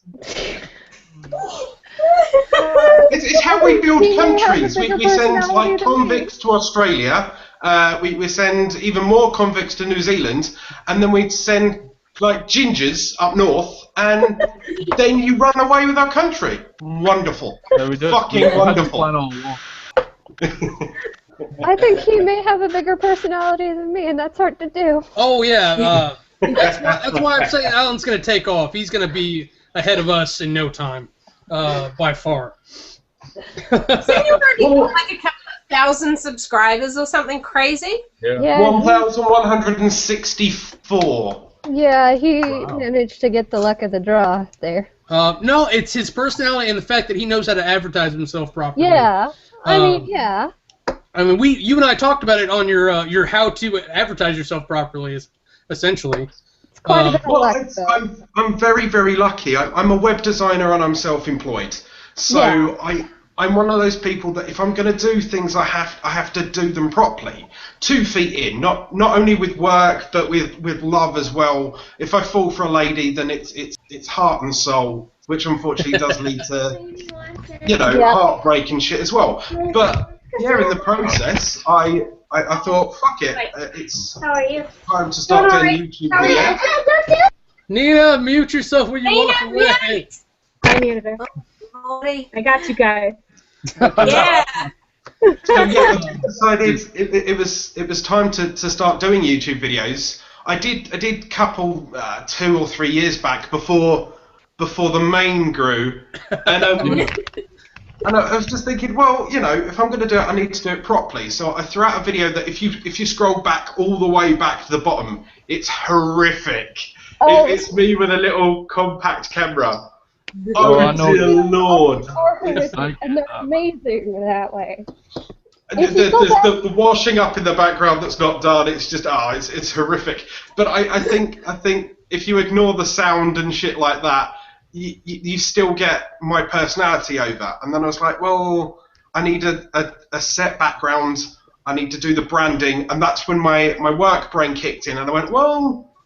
Just do your little avatar, which is the little cheeky bloke with the beard that's on fucking everything, and then the blue background and the banners, and it's just like, well, if you're gonna whore yourself out properly, you might as well get the pimp and the fucking the car that bounces and fucking everything, you know.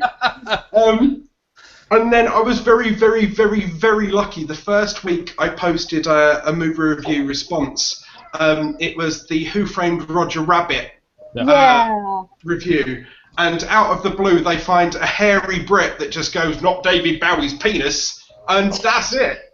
That was one of my favorite parts. I get used on that one, even though the lip sync was fucking out, because at that point I hadn't figured out how to use a camera properly or how to talk to a camera. It's just... Basically, if you plug it in energy saving mode and rant at the camera, strangely enough, the camera doesn't like you.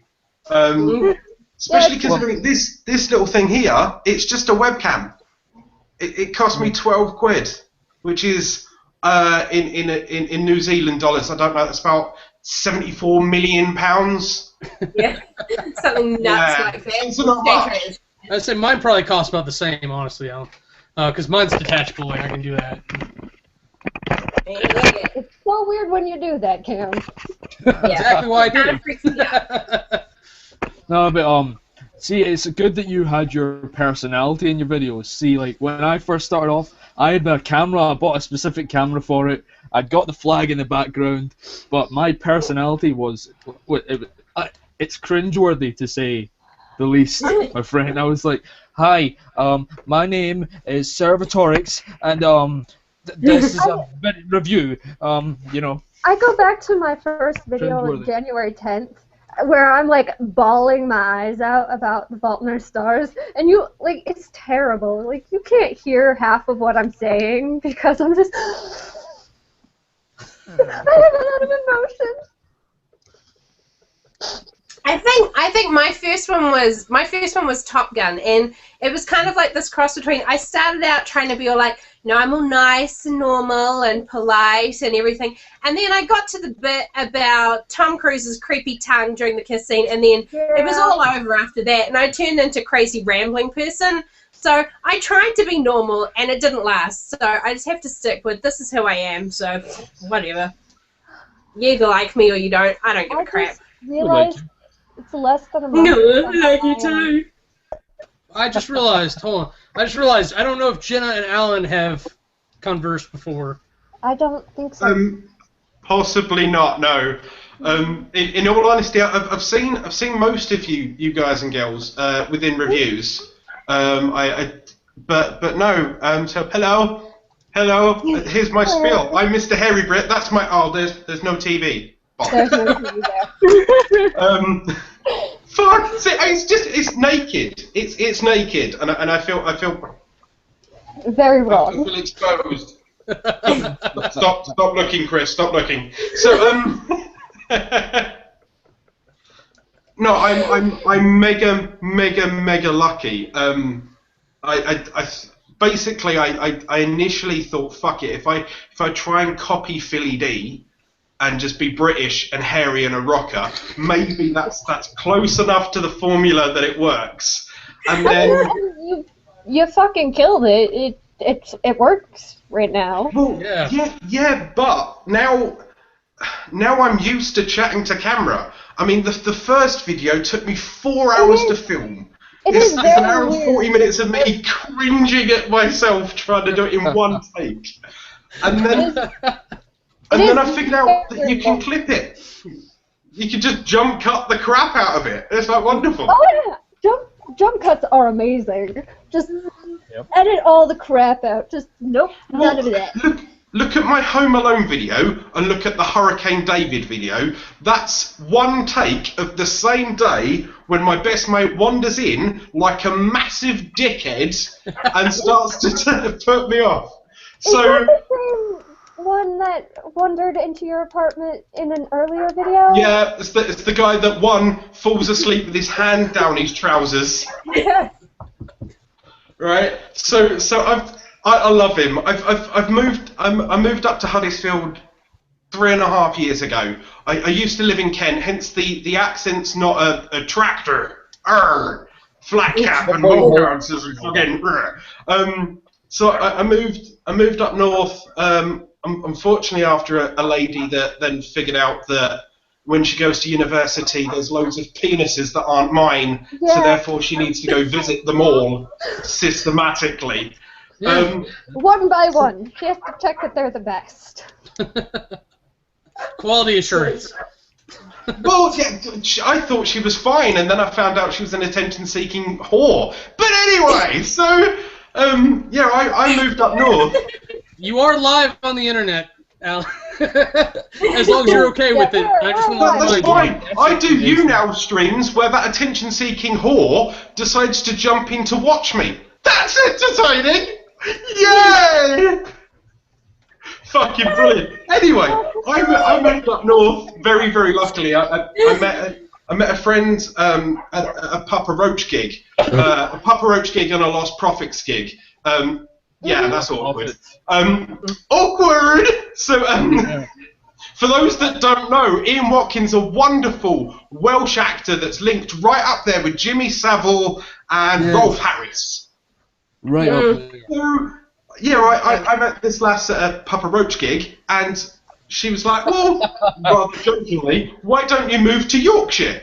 So I went, yeah, where's the estate agency numbers? And I'll just move north. At that point, I met David as my best mate, and he's been my sidekick stroke nightmare ever since. And he just hetero moved life to mate? your apartment. Well, I'm 29 now. Fucking. Ooh, you old fart. Oh, shut up, Kiwi. We need someone else our age. Sorry, who's like my age then? You, me, Kiwi, and Junk Drawer Videos? Adam? I'm actually the oldest one out of all of us. So. You're 31? Sorry, what? How old are you? I just turned 33. That's a question. That's a question you don't ask a Kiwi or a lady over the internet. Yeah. That's just. I guess the good thing is I'm not a lady. So. There's Liam shaking his head, just going, "Step away from the topic! Step away from the topic!" No. Liam's not even old enough to drink in there. the States. Yeah, Liam's a baby. I'm the baby of Movie Club. Yes. I am 20 years old and baby. Yeah, I guess it would be Liam, Jenny, and then me as the babies. Right now, yeah. A bearded baby. Oh, and That's just how they make them in Scotland. It's just a Janelle's thing. the baby. It's just a thing. Yeah, she's like 19 or 20. Who? Yeah. Oh, yeah. Janelle. Yeah. Oh, yeah. Pretty young. Other than Mummy Clubber, I actually think I'm the oldest. So. Yeah, Mommy Clubber is... No, Backsorn's about 40 years old. Oh, that's right. Dominic is a little older. I think I found out Mummy Club is a military wife. Yes. Yes. Yes, yeah. Right? Do you know how I found that out? You asked her to take a picture of her tits. No.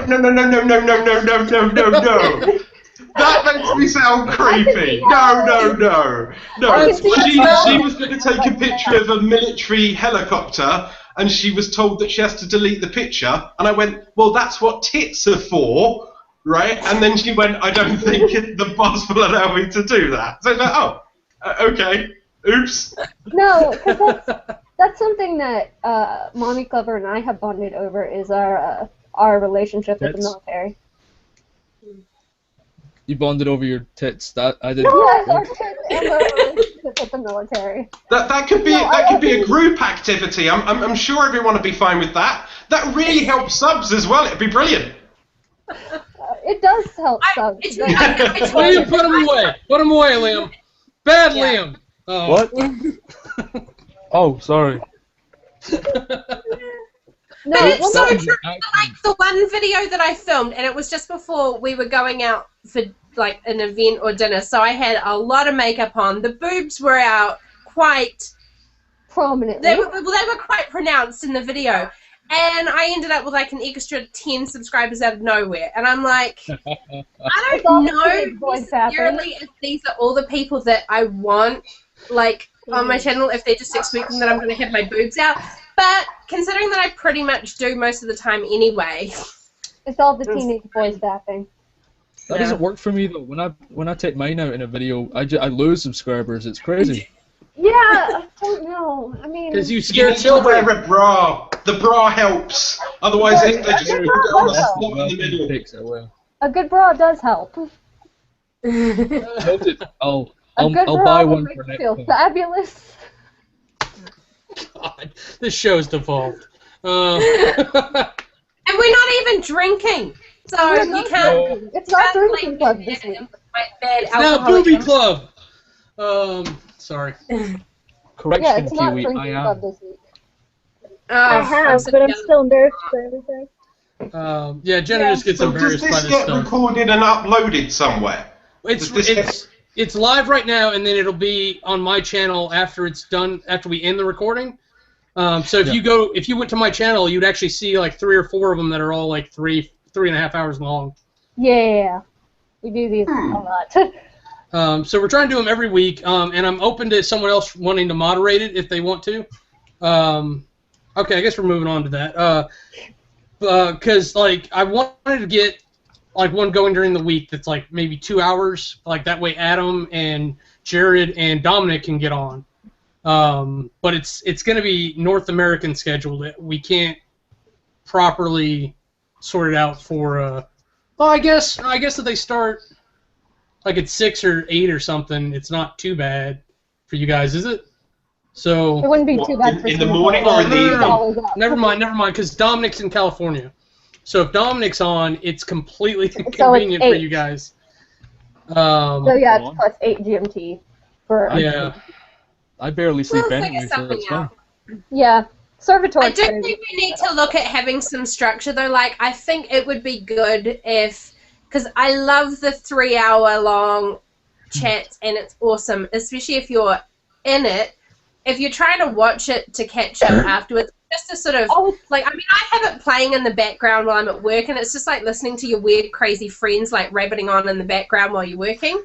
Yeah. But, like, having a, you know, sort of a schedule or like a kind of knowing once a week, like, these are some of the topics that we're going to talk about. We're kind of going to fit that in, and then we sort of like the first hour. You missed that part. Yeah, Cam was I always miss that. Every week I've been trying to put a little bit more structure to the show, if you want to call it a show. And we're getting there. And we spent like the first hour kind of talking about what we've watched, because with 4 of us on there, and then I had a laundry list because I've been on holiday, and insomnia.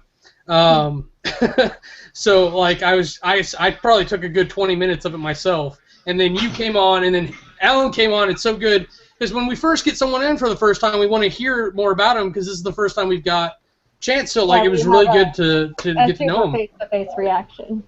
Yeah. So it kind of devolved a little bit, but there is kind of a structure, and the way it's supposed to work. Hopefully that will stick again. Is like we do intros, we say stuff, we're gonna go into like what we've watched. If anyone wants to do like a show and tell, like there's a special video, like hey, I want to show this, it's real quick, pictures, like something they did this past week, and then like we go into like community topics, like we're talking about the ... on the side, how Hangouts work and how things are going on. So it's kind of where we're at now, and then towards the end, I want to get into like upcoming movies, stuff people are going to want to watch so that other people can get in on it too.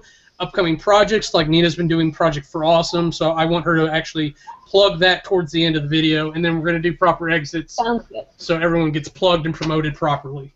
Cool.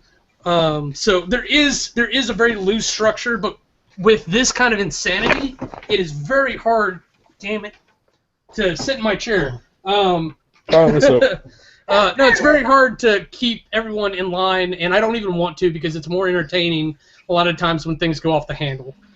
Oh, yeah. So, the tangents are always fun. Oh, yeah.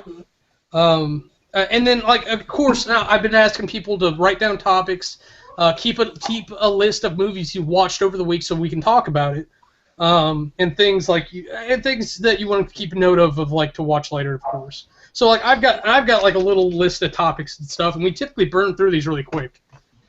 When I do them. Really good. Can I steal the forum for 2 seconds then? Yes. Because I was actually talking to some people the other day about movies and TV shows, and I said something that I didn't realize was going to be as controversial as it was. And it is something that I was going to talk about later on in the blog, but I'm lazy and I can't be bothered. So I said the words, oh, and I got T delivered to me as well. Yay! Although he's just gone and put his arm right in the screen, but it's fine. What? House Lannister? I do not drink from House Lannister. I will this time, but no, I'm House Stark all the way. Anyway, back on topic. Go away. I love you, but go away. I think she should actually be the Kiwi that's the short one with a scar down her face. No, that's not a reference that's going to be made. It's fine. Anyway, so my controversial comment was I was talking about Highlander, both the TV series and the movie, and I I adamantly believe that Highlander the TV series was better than all of the movies, including the first one. And I was not ready for the giant, huge, like, almost argument that was about to ensue from that. And I didn't realize so many people felt so strongly about it. So I'm very much in the camp of Highlander the TV series was better than all of the movies, including the first one. Not just because Adrian Paul was a really hot piece of ass. But that was part of it. There was a good chunk of it, but I think it benefited from the fact that it was a TV series, and so they could go a lot more in depth with it. And Adrian Paul was really good at hitting both the comic elements of it and a lot more of the sort of, emotional, personal points of it. So I was happy with it. What? I'm just making fun of Alan. Is he frozen? Alan Frozen or just being a dick? He's pretending to be frozen, which I think is actually kind of funny. I think he actually is frozen, actually. I don't know. Well, he got his lower third up. Blinking. Well, I can't load his thing, so maybe he is frozen. Yeah, that's what I was Yeah, going to say. I was like- tried clicking. Okay, there it goes. So, Alan, I don't know if you can still hear us. We want you back. If you need to log out, we'll come back in. We miss you. Just contact their Twitter in case of emergency. It's hard without you, man. No, I totally agree. I love the concept of Highlander, but I thought the movies were kind of lacking. And I don't remember enough of the series to say they were definitely better, but I like the concept through a series better than in the movies. You totally need to go and watch the series on Netflix. The first 5 seasons were really good. The 6th season, sort of the first 2 episodes and the last 2 episodes were really good. The sort of ones in the middle, you can tell that like Adrian Paul was ready to be done with the show, and I don't think he wanted to do the 6th season, but they'd already signed it and had to go through with it. And it was really annoying because they were looking to do the follow-on with the female character, and they ended up doing it with the chick whose name I've totally forgotten, but they went on to do Highland Raven. So she was in the series the whole way through the show.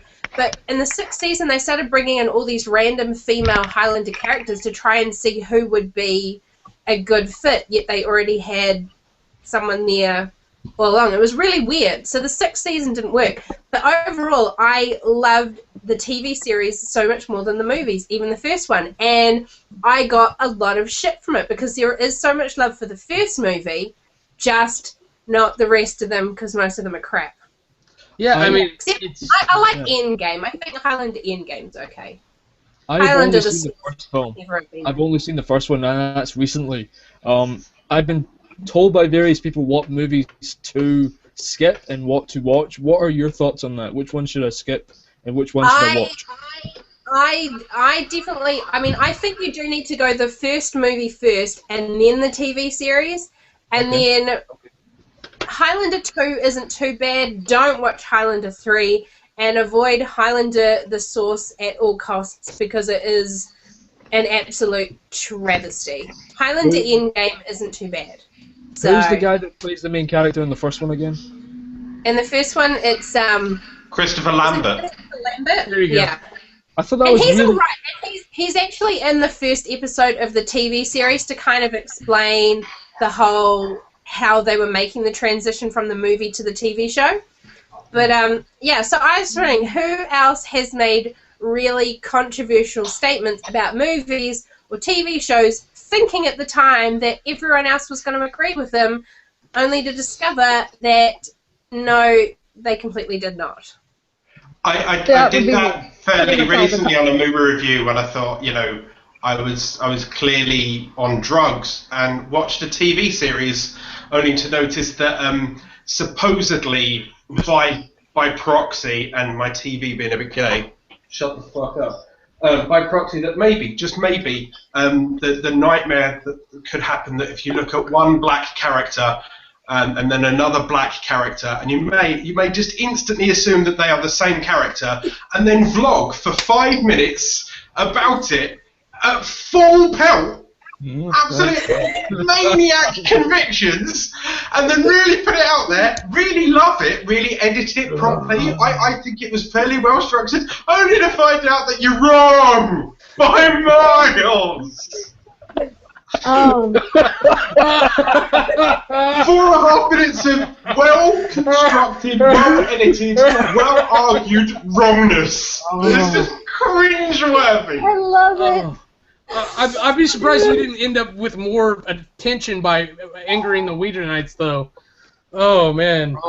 I think I did. I think I angered all 90 of them. I think that's the problem. I meant to watch your video, I just didn't.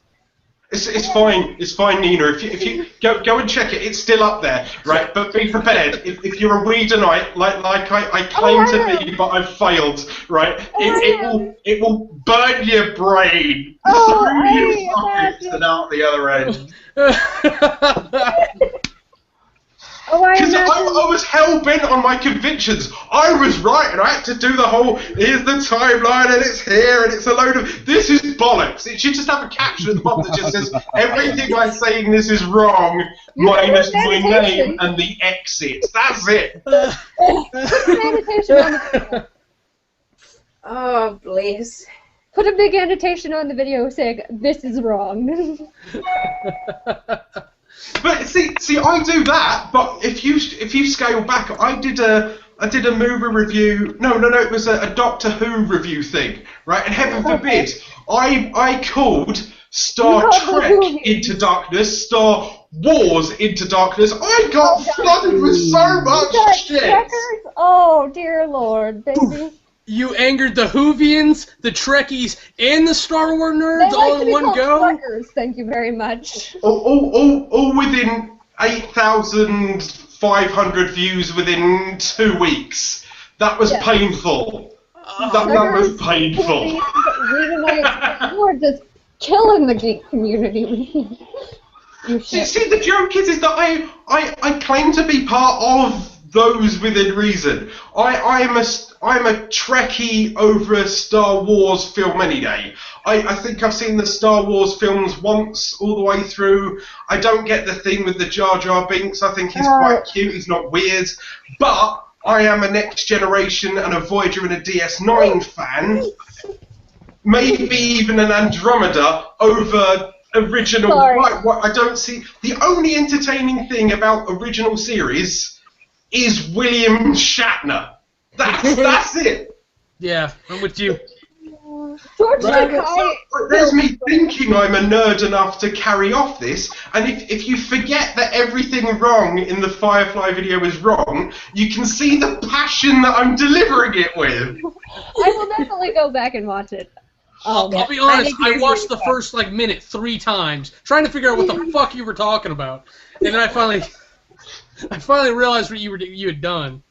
It's somewhere between stupidity and outrageous racism. And I'm like, I like to see that.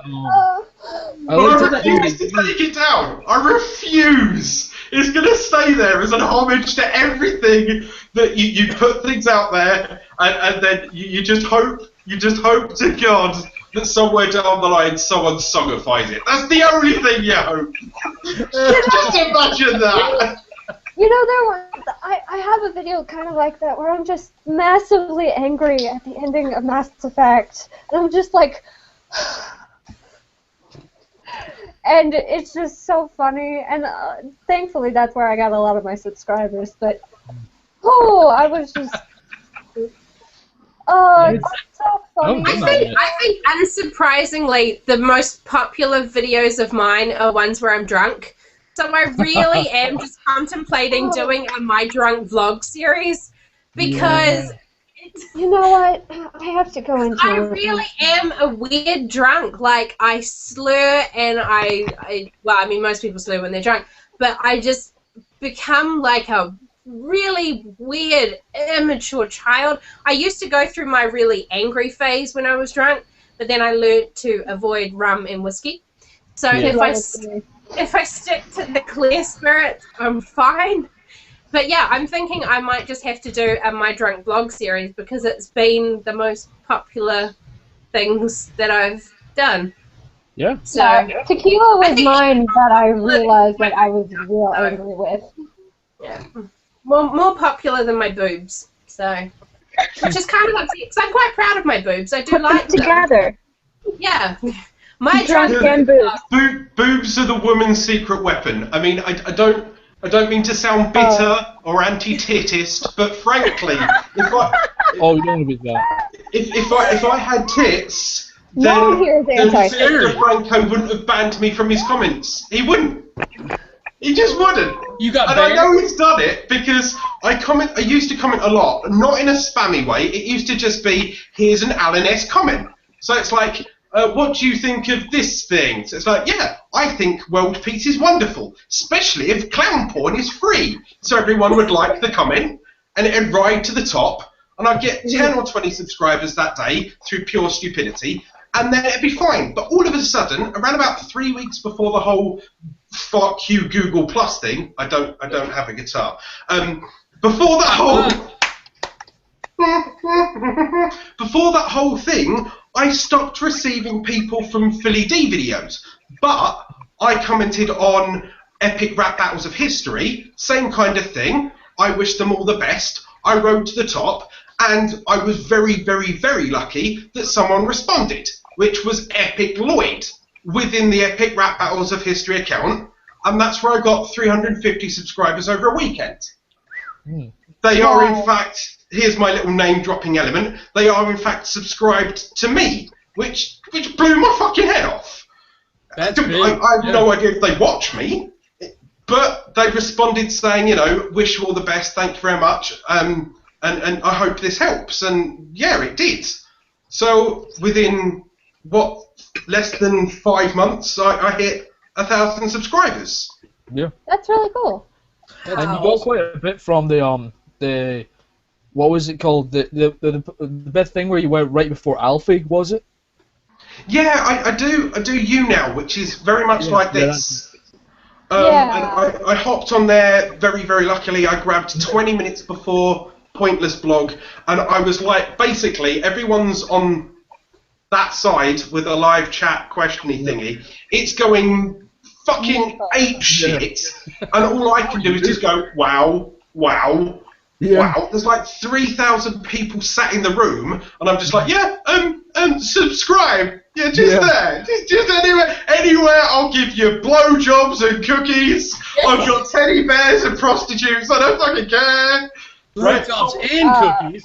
Yeah, oh yeah, and bacon. But the only issue is that Alfie's fans are One Directioners, which is brilliant. Oh, Now yeah. scroll back through my latest videos. I've done I'm sorry for One Direction, and the zombie apocalypse is caused by the obnoxious dribble that is injected into your ears from the X Factor that will cause the zombie apocalypse and how to survive it. So yeah, but I gained 120, 130 subscribers in 30 minutes. I gained 200 followers in about 30 minutes, and my phone just spazzed the fuck out. So Yeah, did you. like, I was I just seriously left worried it. for your health, man. At one point, you were like just going crazy, trying to like keep talking to everyone. I mean, I was there in the comments, but there were so many people talking to you, and you were just losing your shit. I was wondering if you were like needing a trip to the hospital afterwards. You know, because like shaking with nerves. At that point, I jumped from, I don't know, 250 to about 400 subscribers, and I haven't got a benchmark to go against, so I don't know if I'm doing normal, if I'm doing okay, or if I'm outstripping what I should be doing. So I just advertise, I put myself on Facebook and Twitter, and I put myself around groups, and I just hope that it gets out there. And then these little things where the Philip DeFranco video where I've said David Bowie's penis, I was featured video next to it for a bit, so that got like 6,000 views, and I'd only been on YouTube a week. So I've had 3 very lucky cases, which was that one, the Alfie one where pretty much my brain melted on a live chat stream, and that's just dribbling out of my ear. It's like and then yeah, epic rap battles of history where you never expect a big guy to even give a fuck about the comments, but to look at it, to comment and to wish me the best. Oh, that just blew my brains out. It's like, but I think it also helps the fact that you're hilariously funny. You've got an adorable accent, and you're very quick. And like I can be funny, but I can't be quick. I'm one or the other, and I can't do both. Whereas you can.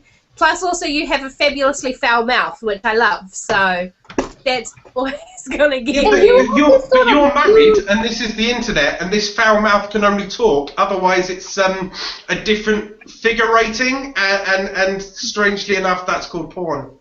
So anyway, awkward with the other people in the room. Hello.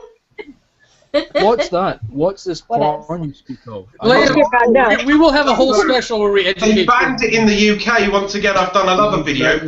Plug. Yeah, but yeah, you've got to sign up for that now. You scroll down. I think when you get independence in Scotland, you might get that back. That's the only reason why we've done it, brother. That's the only reason. It's like, what? No porn? Damn it, we're done with the UK. Must be great for you guys in Scotland, because there you are, you sit in your tower, right next to whatever his face happens to be, right? If we voted in anyone with NP next to his N, as in November Papa, next to his name, then it would be Nick Griffin from the BNP, and we would look like Nazis, right? You've got your guy, that's not a problem, right? You sit up there in your Scottish tower, with your wall, which is about that big because we built it and we gave the fuck up because there's too many fucking gingers on that side, there's snow, there's water, fuck that shit. No. We'll just call it Hadrian's Wall and never pronounce the H ever, right? That you sit up there and you enjoy your country, right, with the wonderful Tory party that you have none of them voted in for in your country. No MPs in Scotland happen to be Tories because they just went, no, fuck this, get the fuck out, no, we'll keep our whiskey and we'll keep our bad accent examples and we'll just fucking, no, fucking, we'll have Kevin Bridges and we'll have Frankie Boyle and we'll have the internet and just fuck you all, and when we get a chance, we're leaving, right, and we're going to treat you like every other person that's south of Scotland, which is the French, you cheese-eating surrender monkeys. Don't you dare compare us to the French, my friend. No. It's you sit in Scotland and everything south of the Scottish border is France. That's how it works, is it not? Oh, God. No! Oh, wait, I just want to take a moment and say, I think we finally have someone who will talk over Nina. Yeah! Word it edgewise. I was going to say, Nina, were you trying to say something? I heard leaving, and I just want to... No! I'm sorry. No, it's fine. I actually sort of enjoy it. Because I literally talk over everyone in Hangout. It's true, she does. Yeah. So right now the contenders are Alan, Nina, then me are up for stepping on other people.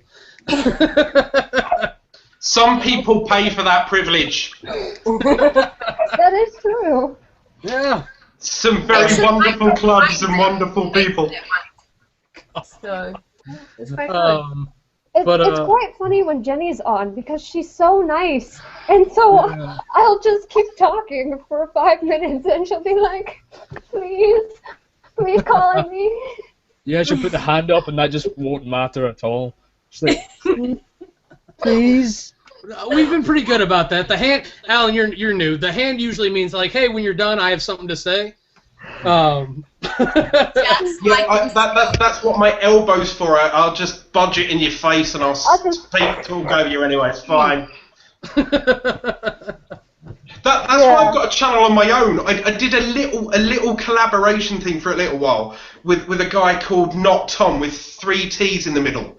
Right, he's English but can't spell. I mean, the Scots have got every reason in the world not to spell, and the Welsh have missed out 17 letters, so they don't fucking count, right? I found him on YouTube, YT Talk, and he wanted to do a collab channel. But the problem happens to be is that my videos are very spontaneously random. The only ones that I randomly plan is like last night. For anyone that actually watched my videos immediately they're posted, Nelson Mandela died 9:31. I had a video at 10 o'clock. That was spontaneous. The others, I've got a notepad. I don't know why I'm doing that because that means fuck all. I've got a notepad on my screen, and I type vlog ideas that randomly come into my head, which are rants or topics, and then I'll sit there and I'll bash them out. But that could have been rephrased. I'll record them all in one go, and then I'll try and edit them on the day that they go out. But it's just random. I used to do the same thing when I did regular vlogs more often. You just keep a list and you just do them whenever you can. Well, I've got about 40 in a list, and this collaboration channel that I was working with just went, oh, we can't think of video ideas. You fucking what? You do one a fucking week, and you can't do an idea. Yeah, I don't understand people who don't get, who just can't generate ideas. Like, it's not that difficult to do. Well, that's it. Look out the window and then think, well, that idiot's got a hat on. I could rant about why I don't like hats. Or idiots wearing hats. How hard is that? I've been doing I think though for some of us it's that like I come up with those same ideas and I'm more like, oh fuck, no one wants to hear me talk about this crap, so I'll try and come up with something interesting. Go with it. But yeah, I try and come up with interesting ones, and then I'm all like, well, no one wants to hear me talk about this because it's really not that interesting. So in the end, I just start drinking and then film that.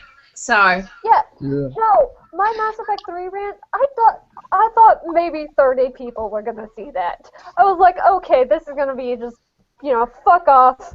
This is what I think about this. This is my goddamn channel. I'm gonna say shit. And then it started getting 500 views. I was like, that's a little bit weird. That's not normal for my channel. Thank you. And then it started getting 10,000 views, and I was like, that's new. Well, that's it. People come to your channel for you. So if you feel that it's worth thinking about, then vlog about it, and then other people will find you. Either that, or it's just another one of those videos that just chugs away. I mean, I've got 101 vlogs now. I've been doing YouTube seriously for about 2 years, and so I have well over 300 videos now, and it's just like some of these things are good, some of them are not. Also, they can randomly become relevant. I mean, I vlogged about Doctor Who the week before the Doctor Who announcement was there. The video, if we're honest, contains no factual information at all. By no means, it's not on the Firefly grade of oh my fucking god, but it does. That's going to be my shit-o-meter from now on, right? But it basically just goes, who do you think Doctor Who is? But it was titled, and the new Doctor Who is, and it's got, I don't know, 7,500 views. But if I vlogged about that then, and it didn't get much information, I gained a good 1,000 more views at the anniversary special, because they Google it later on in life. So they'll get to it. I mean, I've now got, it's like 115,000 views. I mean, besides that fucking rant, not on one video. I have my other two top videos are talking about the Olympic opening ceremonies and how much I fucking love the UK. Well, that's it. That's it. If you put your feelings out there, whether it's a Scot with a dirty flag in the background that then gets picked on, right? Whether it's a drunk Kiwi with tits who's gone mute and I can't now see, right? Or whether it's how much you love the Olympic opening ceremony, there will be someone out there that shares it with you. I mean, when Liam posts his video in about a year's time explaining that he's now got so drunk on the 48-hour drink limit when Scotland extends the week to Monday, Friday, Sunday, and they exceed from the rest of the world, I'm sure the rest of the Scottish nation that is now singing "fuck you" to the flag, right, will be more than happy to watch it. Oh yeah, no, it's gonna be fun. Yeah. And definitely doing this for 2 years is definitely like, wow. Like people will come just for the randomest shit. They'll just like, some of it's just like, okay, weird that's so topical, but okay. Well, that's it. I got into YouTube through Philip DeFranco.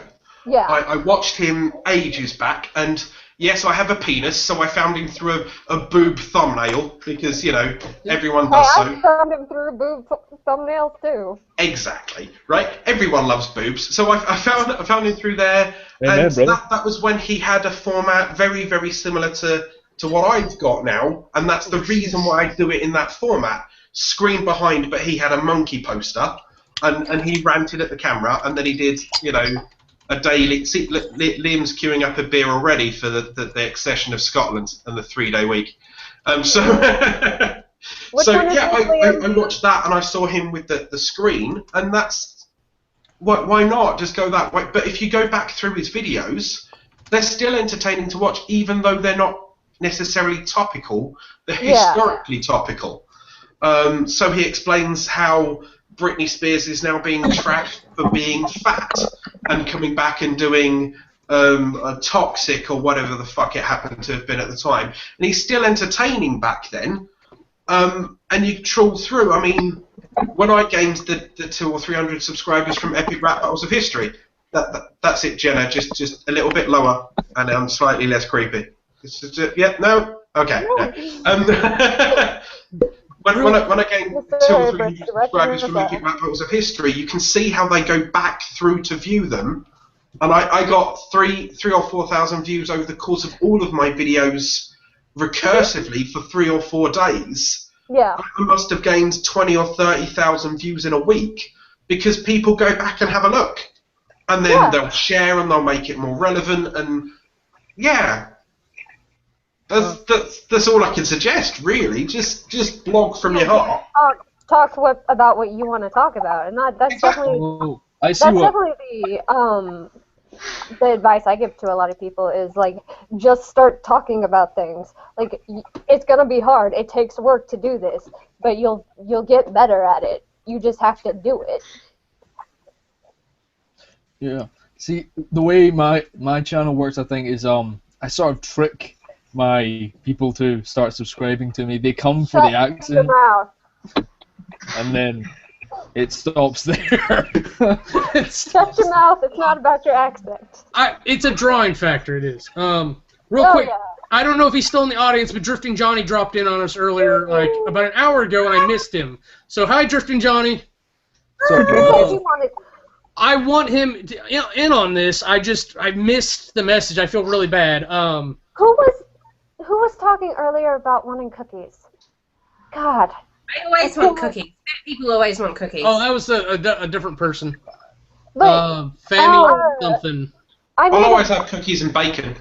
I made my video about... I made my video, and he's like, you know, this is completely beside the topic, but I really want cookies right now. It'll do that to you. Okay, real quick, because we got to start rounding this out here. I got a couple housekeeping things to talk about real quick. Mm-hmm. If I could get Johnny on here to say hey, that would be awesome, but I don't know if I even have him on Google+. No. Lighting. Let me send it to him just in case. Hopefully he's watching. We're towards the end, so I'm not worried about locking us up. Housekeeping. Posting day. I want to actually talk about this officially, on some level, because, like, Saturday's kind of inconvenient. I'm kind of mad SourceFed posts on Saturday. I really wish they'd post on Friday so I'd have time, or choices at least, to watch Friday, Saturday during the day, Saturday night, whatever, and film by Sunday night. It's super hard for us because, I don't get the bloody movie club video until nearly midday on Sunday. So if I don't watch it on the Sunday, I have a nightmare time trying to get it done during the week because it means I have to film at night. It's not as bad in summer, but I don't have a really good lighting structure, so I need the daylight hours to be able to film. So yeah, that pisses me off. But yeah, so like Grace kind of arbitrated Saturday, and I agreed with her at the time. Like we need a day. So now I know Alan's not in on it. Kiwi, you haven't jumped in yet. I'm hopefully going to start this week because I'm going to do a catch up on Can't Hardly Wait, and then going to watch the next one. It's been really busy. I'm gonna skip Land of the Dead or whatever it's called. That's understandable. Because zombie movies are not for everybody, and it's Clay. I expected a horror movie. I didn't really expect zombies, but I guess it makes sense in retrospect. But yeah, so like if we could start posting those on Fridays, that would probably be a lot better, and then that gives you some staggering between our We Are Movie Club reviews and SourceFed Movie Club reviews. Another thing I quickly want to talk about. We want to start posting those videos on the Tumblr. Yes, we probably want to do that. Very much agreed. If you try and grab it on as many social networks as you can, I mean, this is going to sound like an advert, right? But before I started, Twitter, Facebook, Tumblr, MrHairyBrick.com, just whore the shit out of yourself. It's the best way to do it. Well, and this is a little different because it's not an individual channel we're whoring out. It's actually the hashtag. Yeah, but you can still have a Tumblr, WeAreMovieClub.tumblr.com. And we do. We Are Movie Club Twitter account or a Facebook fan page. I mean, I've got it makes me sound like a massive douche, but I've got a fan page as well, and a fan page Twitter account that's linked to it. I mean, it's piss easy and it's free. You've made a brand.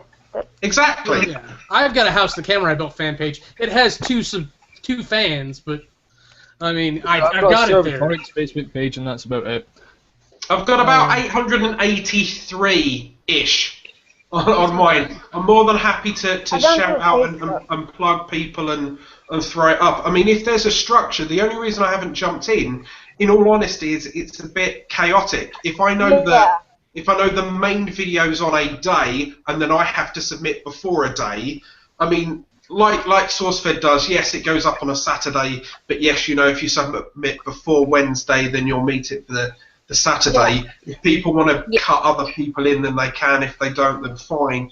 But then fine. But as of today myself, I've been angling a possible change come New Year of the format of my channel.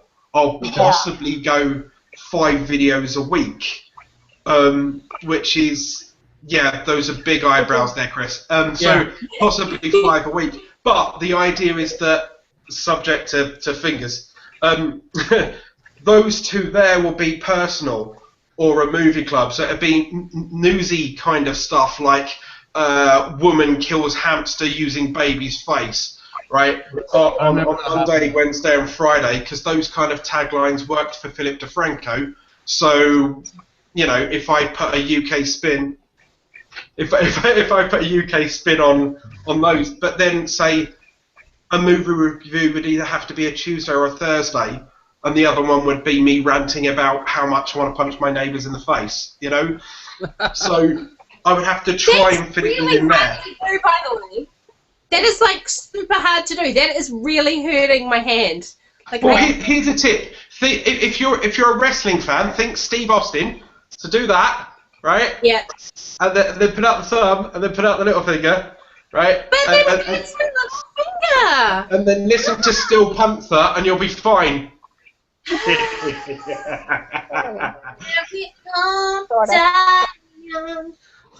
Okay, so like it's right now. It's running weekend to weekend regardless. I'd like to push it to Friday. I think that'll help a lot of people out. It'll help get like people who want a weekly structure, like Alan on page, and help you jump in, because I know a lot of people who have schedules like Kiwi, because I know you and I have full-time jobs, so during the week is rubbish. Yeah.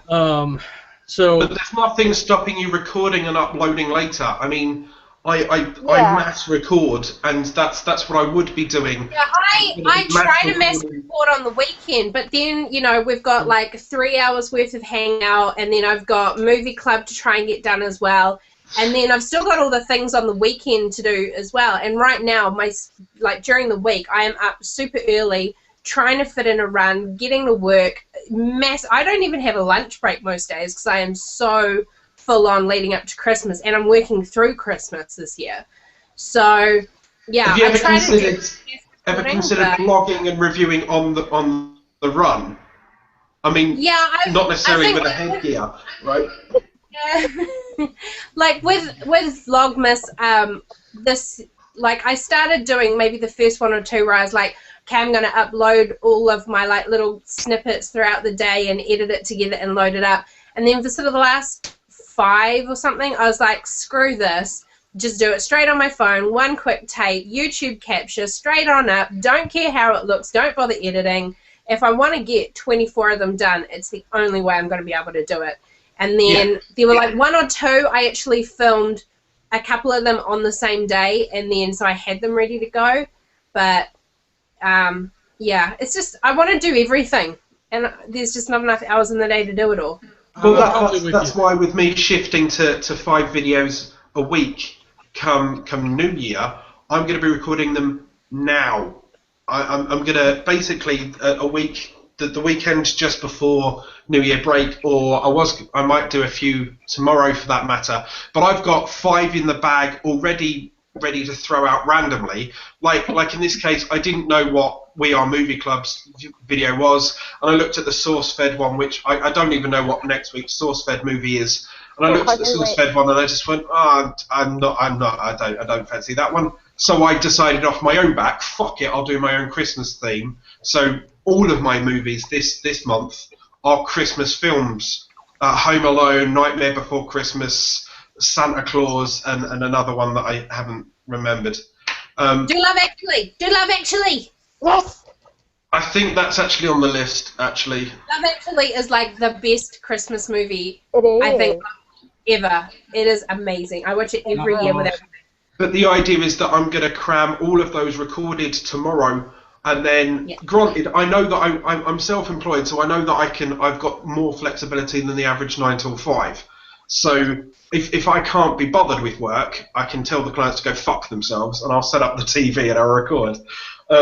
So I know how lucky I am with that, but it does swings and roundabouts. I have to work slightly harder on days where I don't go, you can go fuck yourself. So, but yeah, if you record in advance, then fine. But the things like SourceFed and WeAreMovieClub, you don't know what's 2 weeks down the line.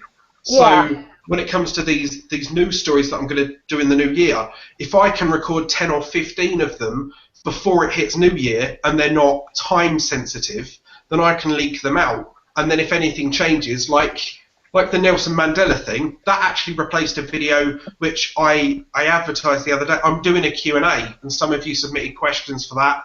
But that Q&A was supposed to be this Friday, but it's not going out until possibly Monday. But if something happens on Monday, I'll keep shuffling it forward. And those are the things that you need to keep in your pocket. When it comes to vlogging things, if you can make it, look at Grace's WeAreMovieClub videos compared to SourceFed Nerd's Grace's response. Grace in the SourceFed Nerd ones, she's there with a camera, she's being herself, she's got her branding, and she's doing it as a template. For WeAreMovieClub, she's knocking them out quickly with the camera in front of her.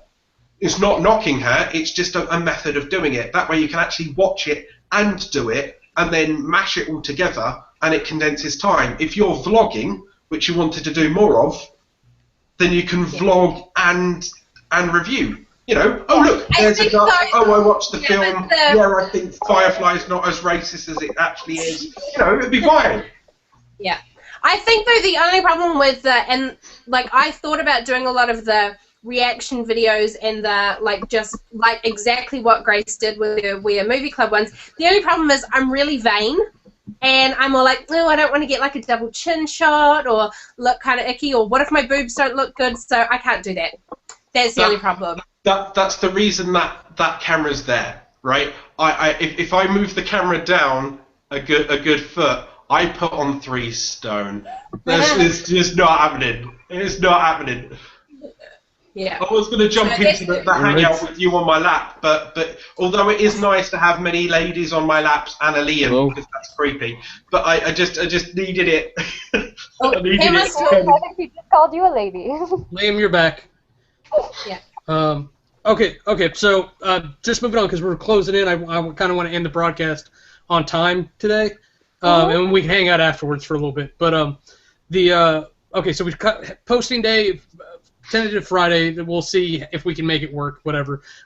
Nina, I need an actual direct response from you. Are you comfortable heading up, being our Tumblr webmaster type person? Yeah. What do you need for support from us? Because you said you wanted to post videos there. Post your own damn videos. Say again? Really, if you can post your own videos, like your own We Are Movie Club videos, if you're part of the group Tumblr, you can post your own videos, and I will get the rest of people hopefully pretty quickly, because I think I'm on most of everyone's. Okay, I was going to say, because that's what you need from us then. You need us to message you on Tumblr with our Gmail accounts that are or our email accounts that are associated with Tumblr so that you can make us managers, right? Yeah. And Okay. I've got you and Mommy Clubber and Liam, Okay, I think maybe. I don't know. Some guy just in my Liam in my can't hear place just us, walked by the but we can internet hear him. and he unplugged it accidentally and I'm close to punching the guy. Oh, it's cool, dude. We're almost done. It's cool. I can't hear you guys. Okay, You can't. He can't hear us. That's I'm weird. talking to him on chat. Okay, so you manage Liam. What you do is, if he can't hear you, is you talk so you take over the screen. See if and then watch your screen to see the reactions you get, and then it's just like that and like that. Okay, so Nina. I don't know what the fuck you're talking about, but it's hilarious to watch, brother. Nina, when we go to post it, are we just posting the link to the YouTube page, or are we actually uploading the video? Upload video. Okay, so it's an independent upload. No, literally all you have to do is take the link of the video and put it in the video. Go to the little place where it says video. So it embeds it. It doesn't actually upload. Correct. Yes, it embeds it. Okay. So making sure I know what I'm doing. Okay, so that's good. Sure I know. I might have to get Tumblr then, I'm thinking. Since I'm completely Everyone needs to go get Tumblr, and everyone needs to go get Nina their email address that's associated with Tumblr and message her through Tumblr so that she is not looking for everywhere for it. Yes. Sorry, I'm not laughing at Liam. I'm not laughing at Liam. He can't hear you anyways. I'm about to fucking kill someone right now. It's cool, dude. It's cool. It's cool. No. My internet You, is Mr. Harry, but I'm gonna kill you. Okay, so last housekeeping thing before we get into like more personal projects and whatnot. I know there's been a couple people, and I really wish Liam could hear me. What are you doing? I'll transcribe. Okay, because I know there's a girl, Becca, Miss Becca or something, that I think has shown up on his channel, and I ran across her somehow. I think Dominic was talking to her maybe. She seems interested in Movie Club. Are there other people that we're watching that I'm not aware of to try to get them hooked up so they can do Hangouts and whatnot? Because I know it took a while to get some of you on. Drifting Johnny. Drifting Johnny's one of them. You make sure. Drifting. I'm gonna send him a message next week just in case, so that he knows this is happening. I feel bad. If we can get Wings on here, that would be awesome. I've been trying, like, This is awfully depressing on and for me. off, because the one time he was available, I couldn't get him in because I had locked it up with invites. So I'm really thinking, like, he's going to end up during the week if... Well, no, he's a college kid too, right? Are you a moose? No, I'm just doing a Chris impression. What are you talking about? Mr. Harry Britt's now a Mr. Harry Deer. Or something with an I antler. love this game. I'm trying not to talk over anyone, I just don't know when you guys are talking. It's fine. It's even more like I'm talking to myself now. I'm playing image tag with Liam. It's great. He's watching me as I poke at him, right? Oh. But he's watching me doing shit and reacting, and then I'm looking at Chris and copying her horns, and he's like, "What the fuck?" Okay. So Just I'm gonna look. second. I'm gonna look into Becca. Johnny. Lumberpunk. Has anyone talked to him? Nope. I probably should. He seems okay, and he's shown up a couple times now. Yeah. So he's on my radar. I just need to go check him out. Can Liam speak? Fuck! See. He can speak. He just can't hear. From what Jen is saying, Cam's trying to hook up with someone on my channel. No. What's this? No. Oh my god. I just sat. Oh my god. Oh my god. No. Type, Jena. You're in charge of the Scotsman. This may be the lowest point in my life.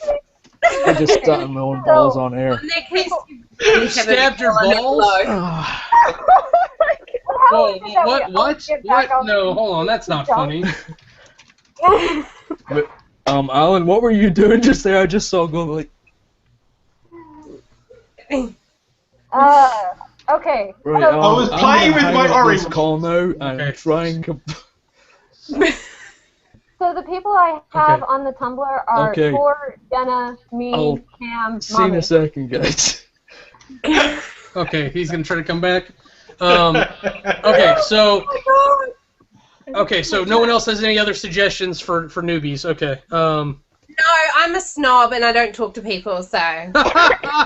So we have to contact you. Is that how we got you as a friend? Absolutely. No, Okay. I'm lovely.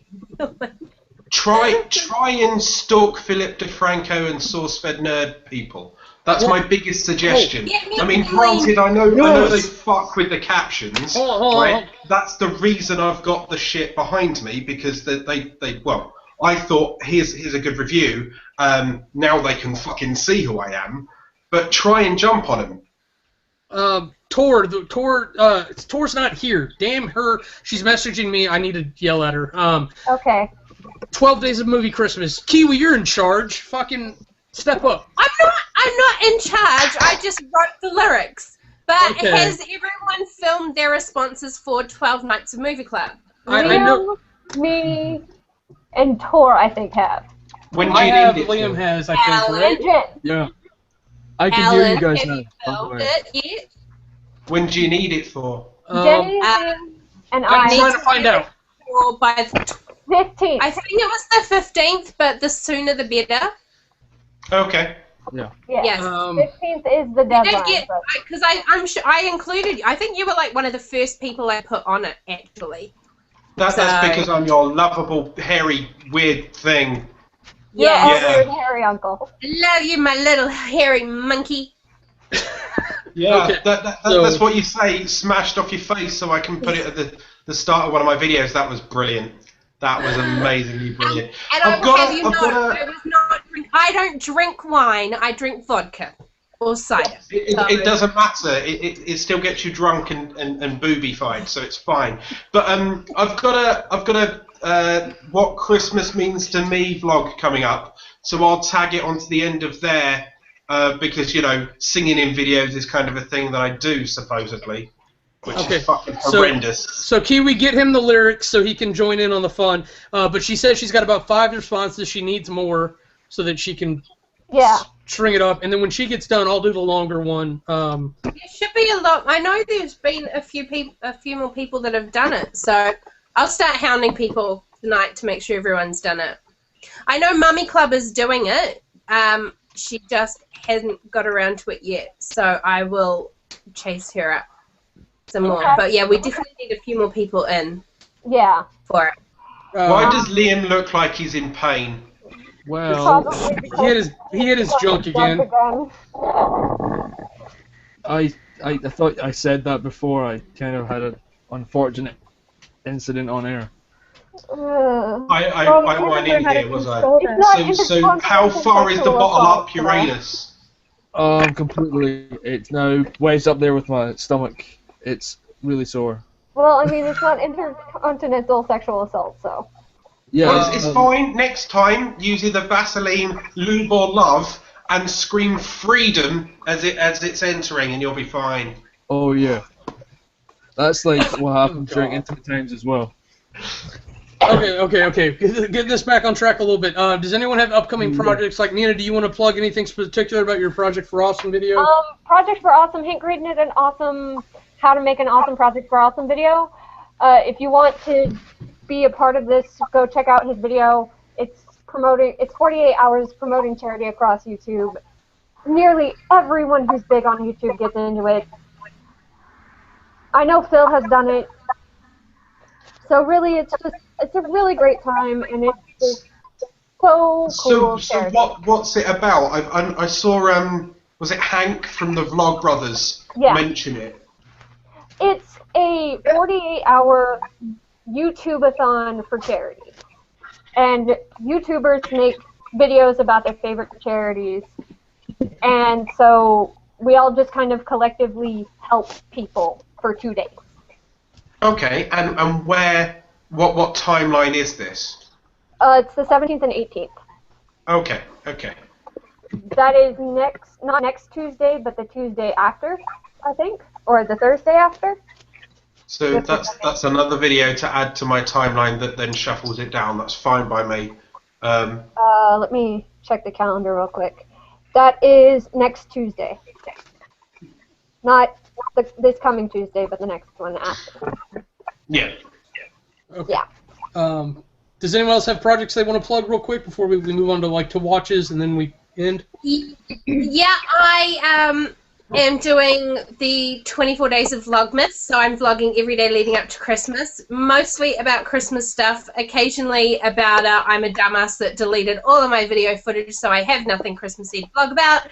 I may end up doing come check it out, and there's going to be a few more sort of follow me aroundy type things, but it's really just a lot of me sitting here talking Christmas stuff and jiggling my boobs.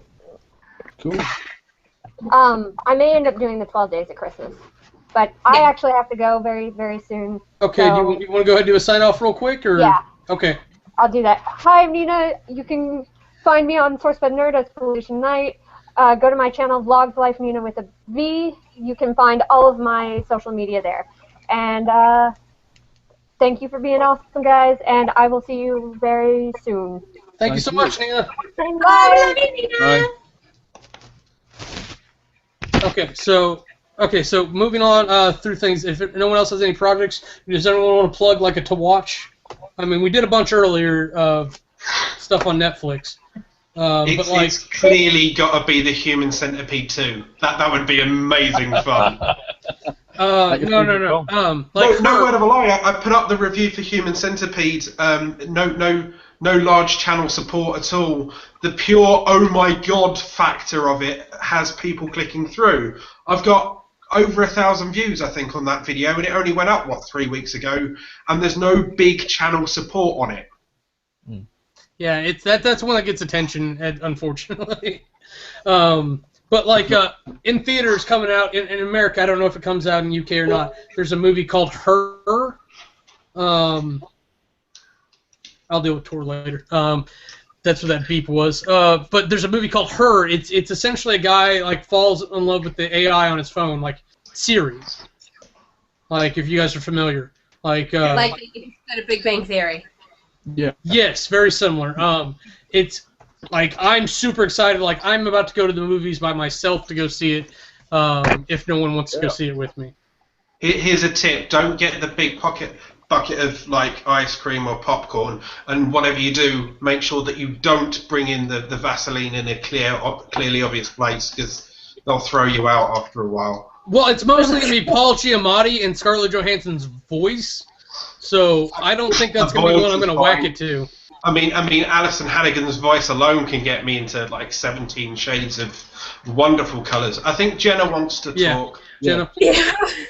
Yeah, I was gonna say, if you want a really quick giggle video, I don't know if, unless you're really, really into Sherlock, if you've heard of this video, but Sherlock was recently on, I think it was Jimmy Kimmel, and it's Benedict Cumberbatch reading R. Kelly lyrics, and it is the funniest thing I have seen in months. I still haven't seen that. I need to check that. It's so good. Go look it up. It's so funny.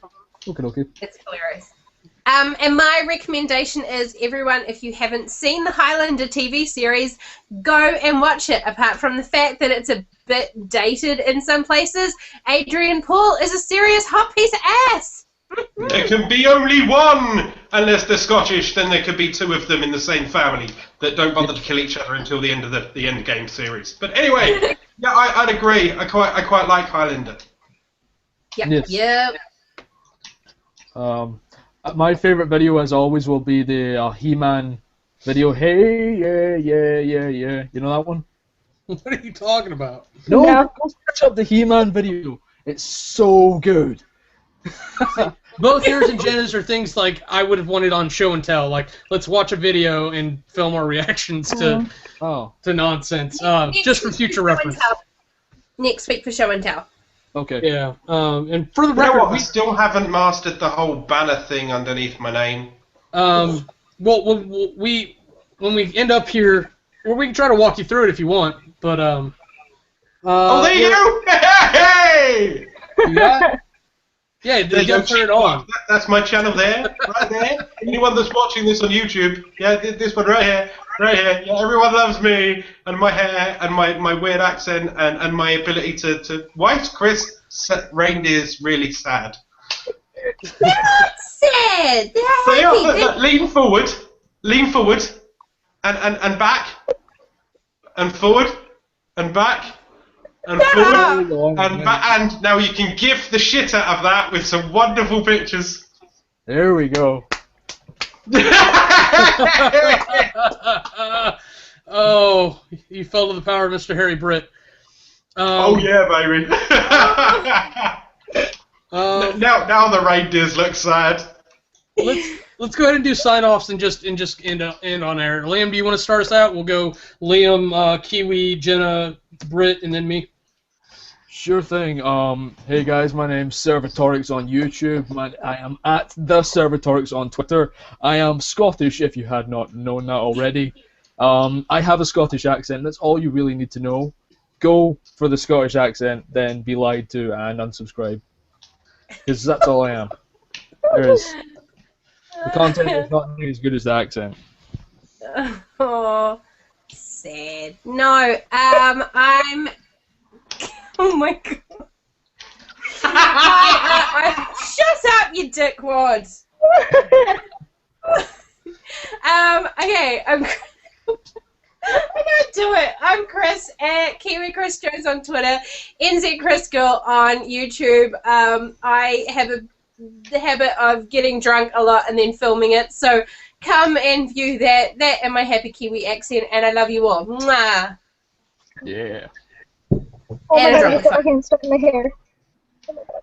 Sorry. Okay, that's the best intro to my sign out ever. My name is Jenna. I'm also known as Miss Jenna K on YouTube and Twitter and Instagram and Tumblr and pretty much anywhere that you can put Miss Jenna K on it.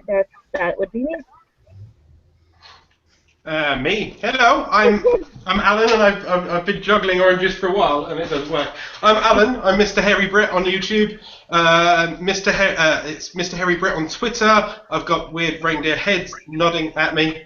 That's even better for gifting. It's wonderful.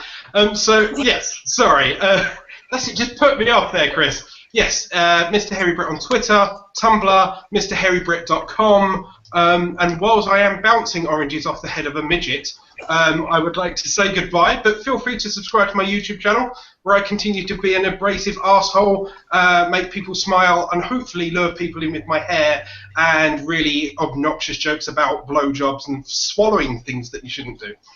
Oh god. Swallowing what? Well, that was excellent. No, Liam, we told you we're going to educate you later.